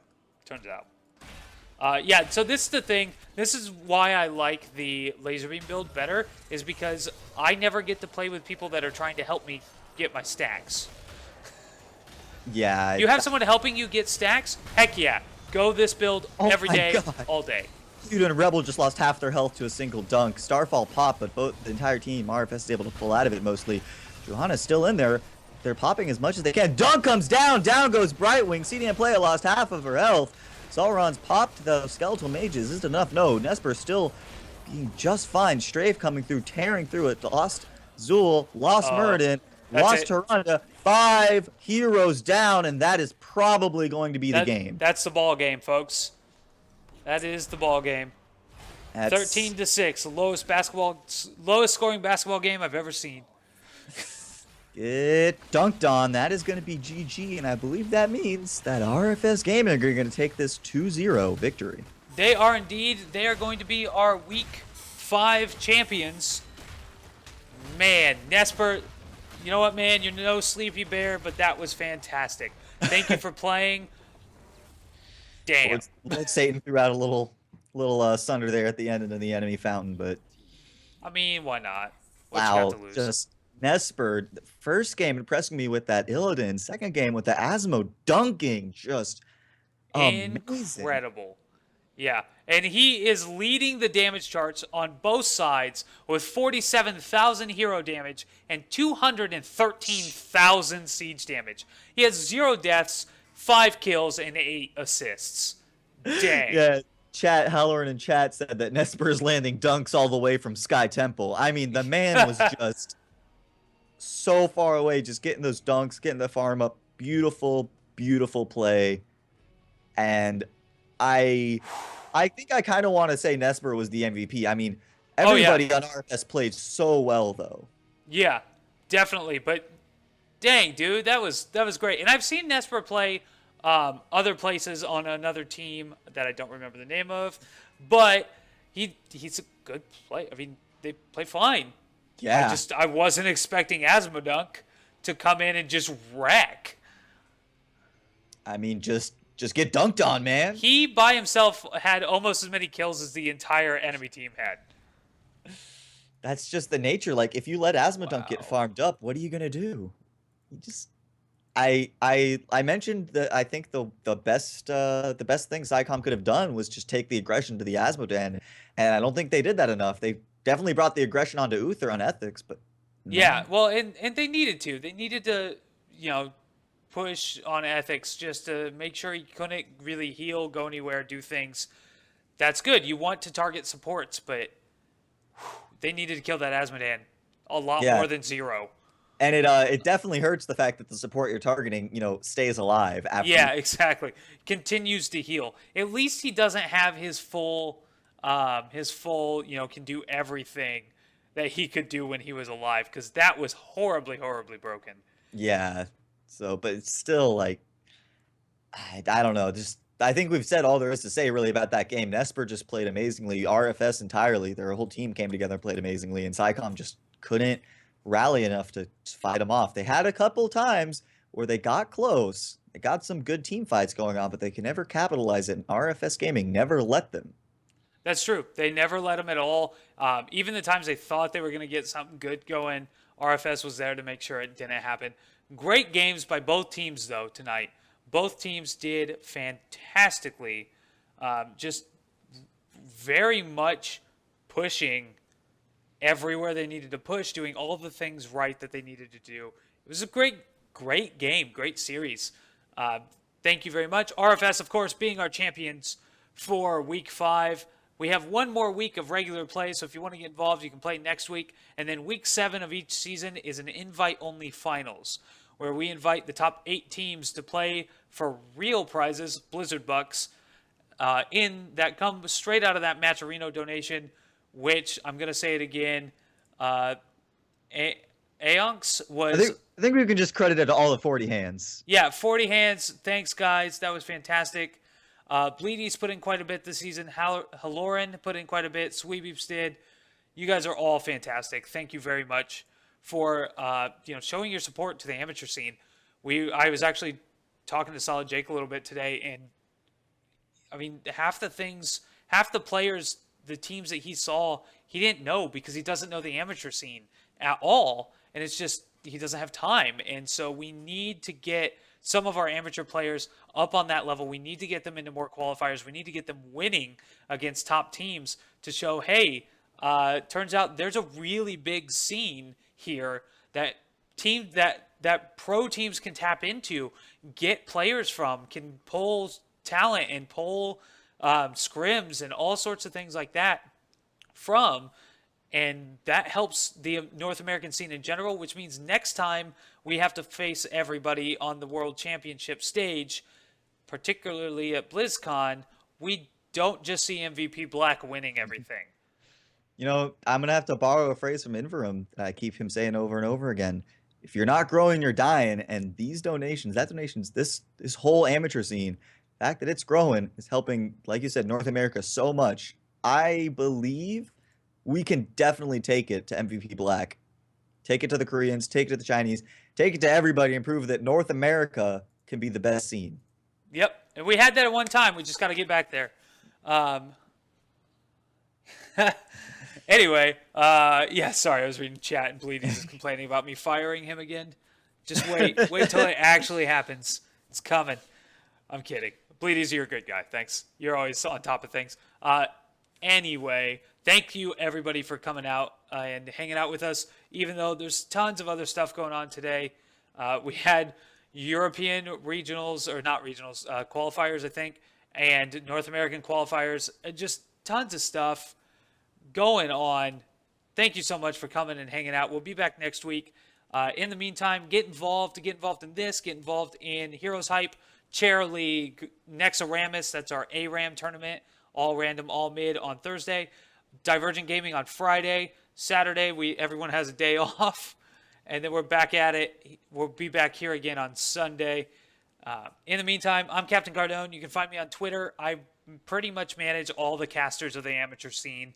So if you're interested in getting in casting, if you want to know what that's about, let me know. Hit me up. We'll have a chat. We'll see if I can get you on something, and we'll go on from there. Imagination Man, where can they find you? You can find me on my Twitch, twitch.tv/imagination_man, or on Twitter @LordImagineIt. And I just want to say again, thank you so much, Captain Cardone. Thank you for giving me this opportunity. It's so much fun. Yeah, thanks for being on. Actually, I do want to go ahead and say this. You casted with Inverum on Friday, and immediately afterwards, he said, hey, if I can't make it on Sunday, have Imagination Man fill in for me. And I was like, all right, I guess, yeah, sure, that's fine. And then I went back and watched the cast. You're pretty damn good for this being, your second outing? Yeah, thank you, man. I'm probably blushing on the screen. I can't see myself, but I think I turn pretty red normally. No, man, it's great to have you on. We're definitely going to have you on again. Thanks for coming out. And thanks for being here last minute when I was like, he's still casting. And Verum's not going to make it. Who do I call? But you were already ready, and that's fantastic. I mean, yeah, it's just so much fun. How could I not drop stuff? It's so much fun to cast this stuff. And like Captain Cardone was saying, guys, if you have any interest in it, just try it out. Have fun. It's so great. Yeah, worst case scenario, you don't like it. Okay. That's not a very bad worst case scenario. So definitely get involved. The amateur scene needs you. Whether you're playing, casting, adminning, running tournaments, whatever it is, get involved. You'll enjoy it, and you get to grow the scene, and that's fantastic. You take the words out of my mouth, man. Just we keep saying it over and over again. Just this scene's gonna be so great. I can feel it. Yep. So, Imagination Man, you got any last shout outs you want to do? No, I think we took care of it all. Again, shout out to Inverum though for casting with Solid Jake GG. Just I kind of was sad that I had to come as bad as it sounds, had to come cast this because I didn't get to see that last game. It was such an enjoyable duo. Yeah, they did fantastically. Good job, guys. But that's going to wrap it up for us. Thank you all that donated to Matcherino for us. We're at $335 rather $435 out of 350. That was our goal. That's fantastic. Thanks, guys. You're the best. So we'll catch you all next week and get involved in some of the other tournaments, and we'll see you around.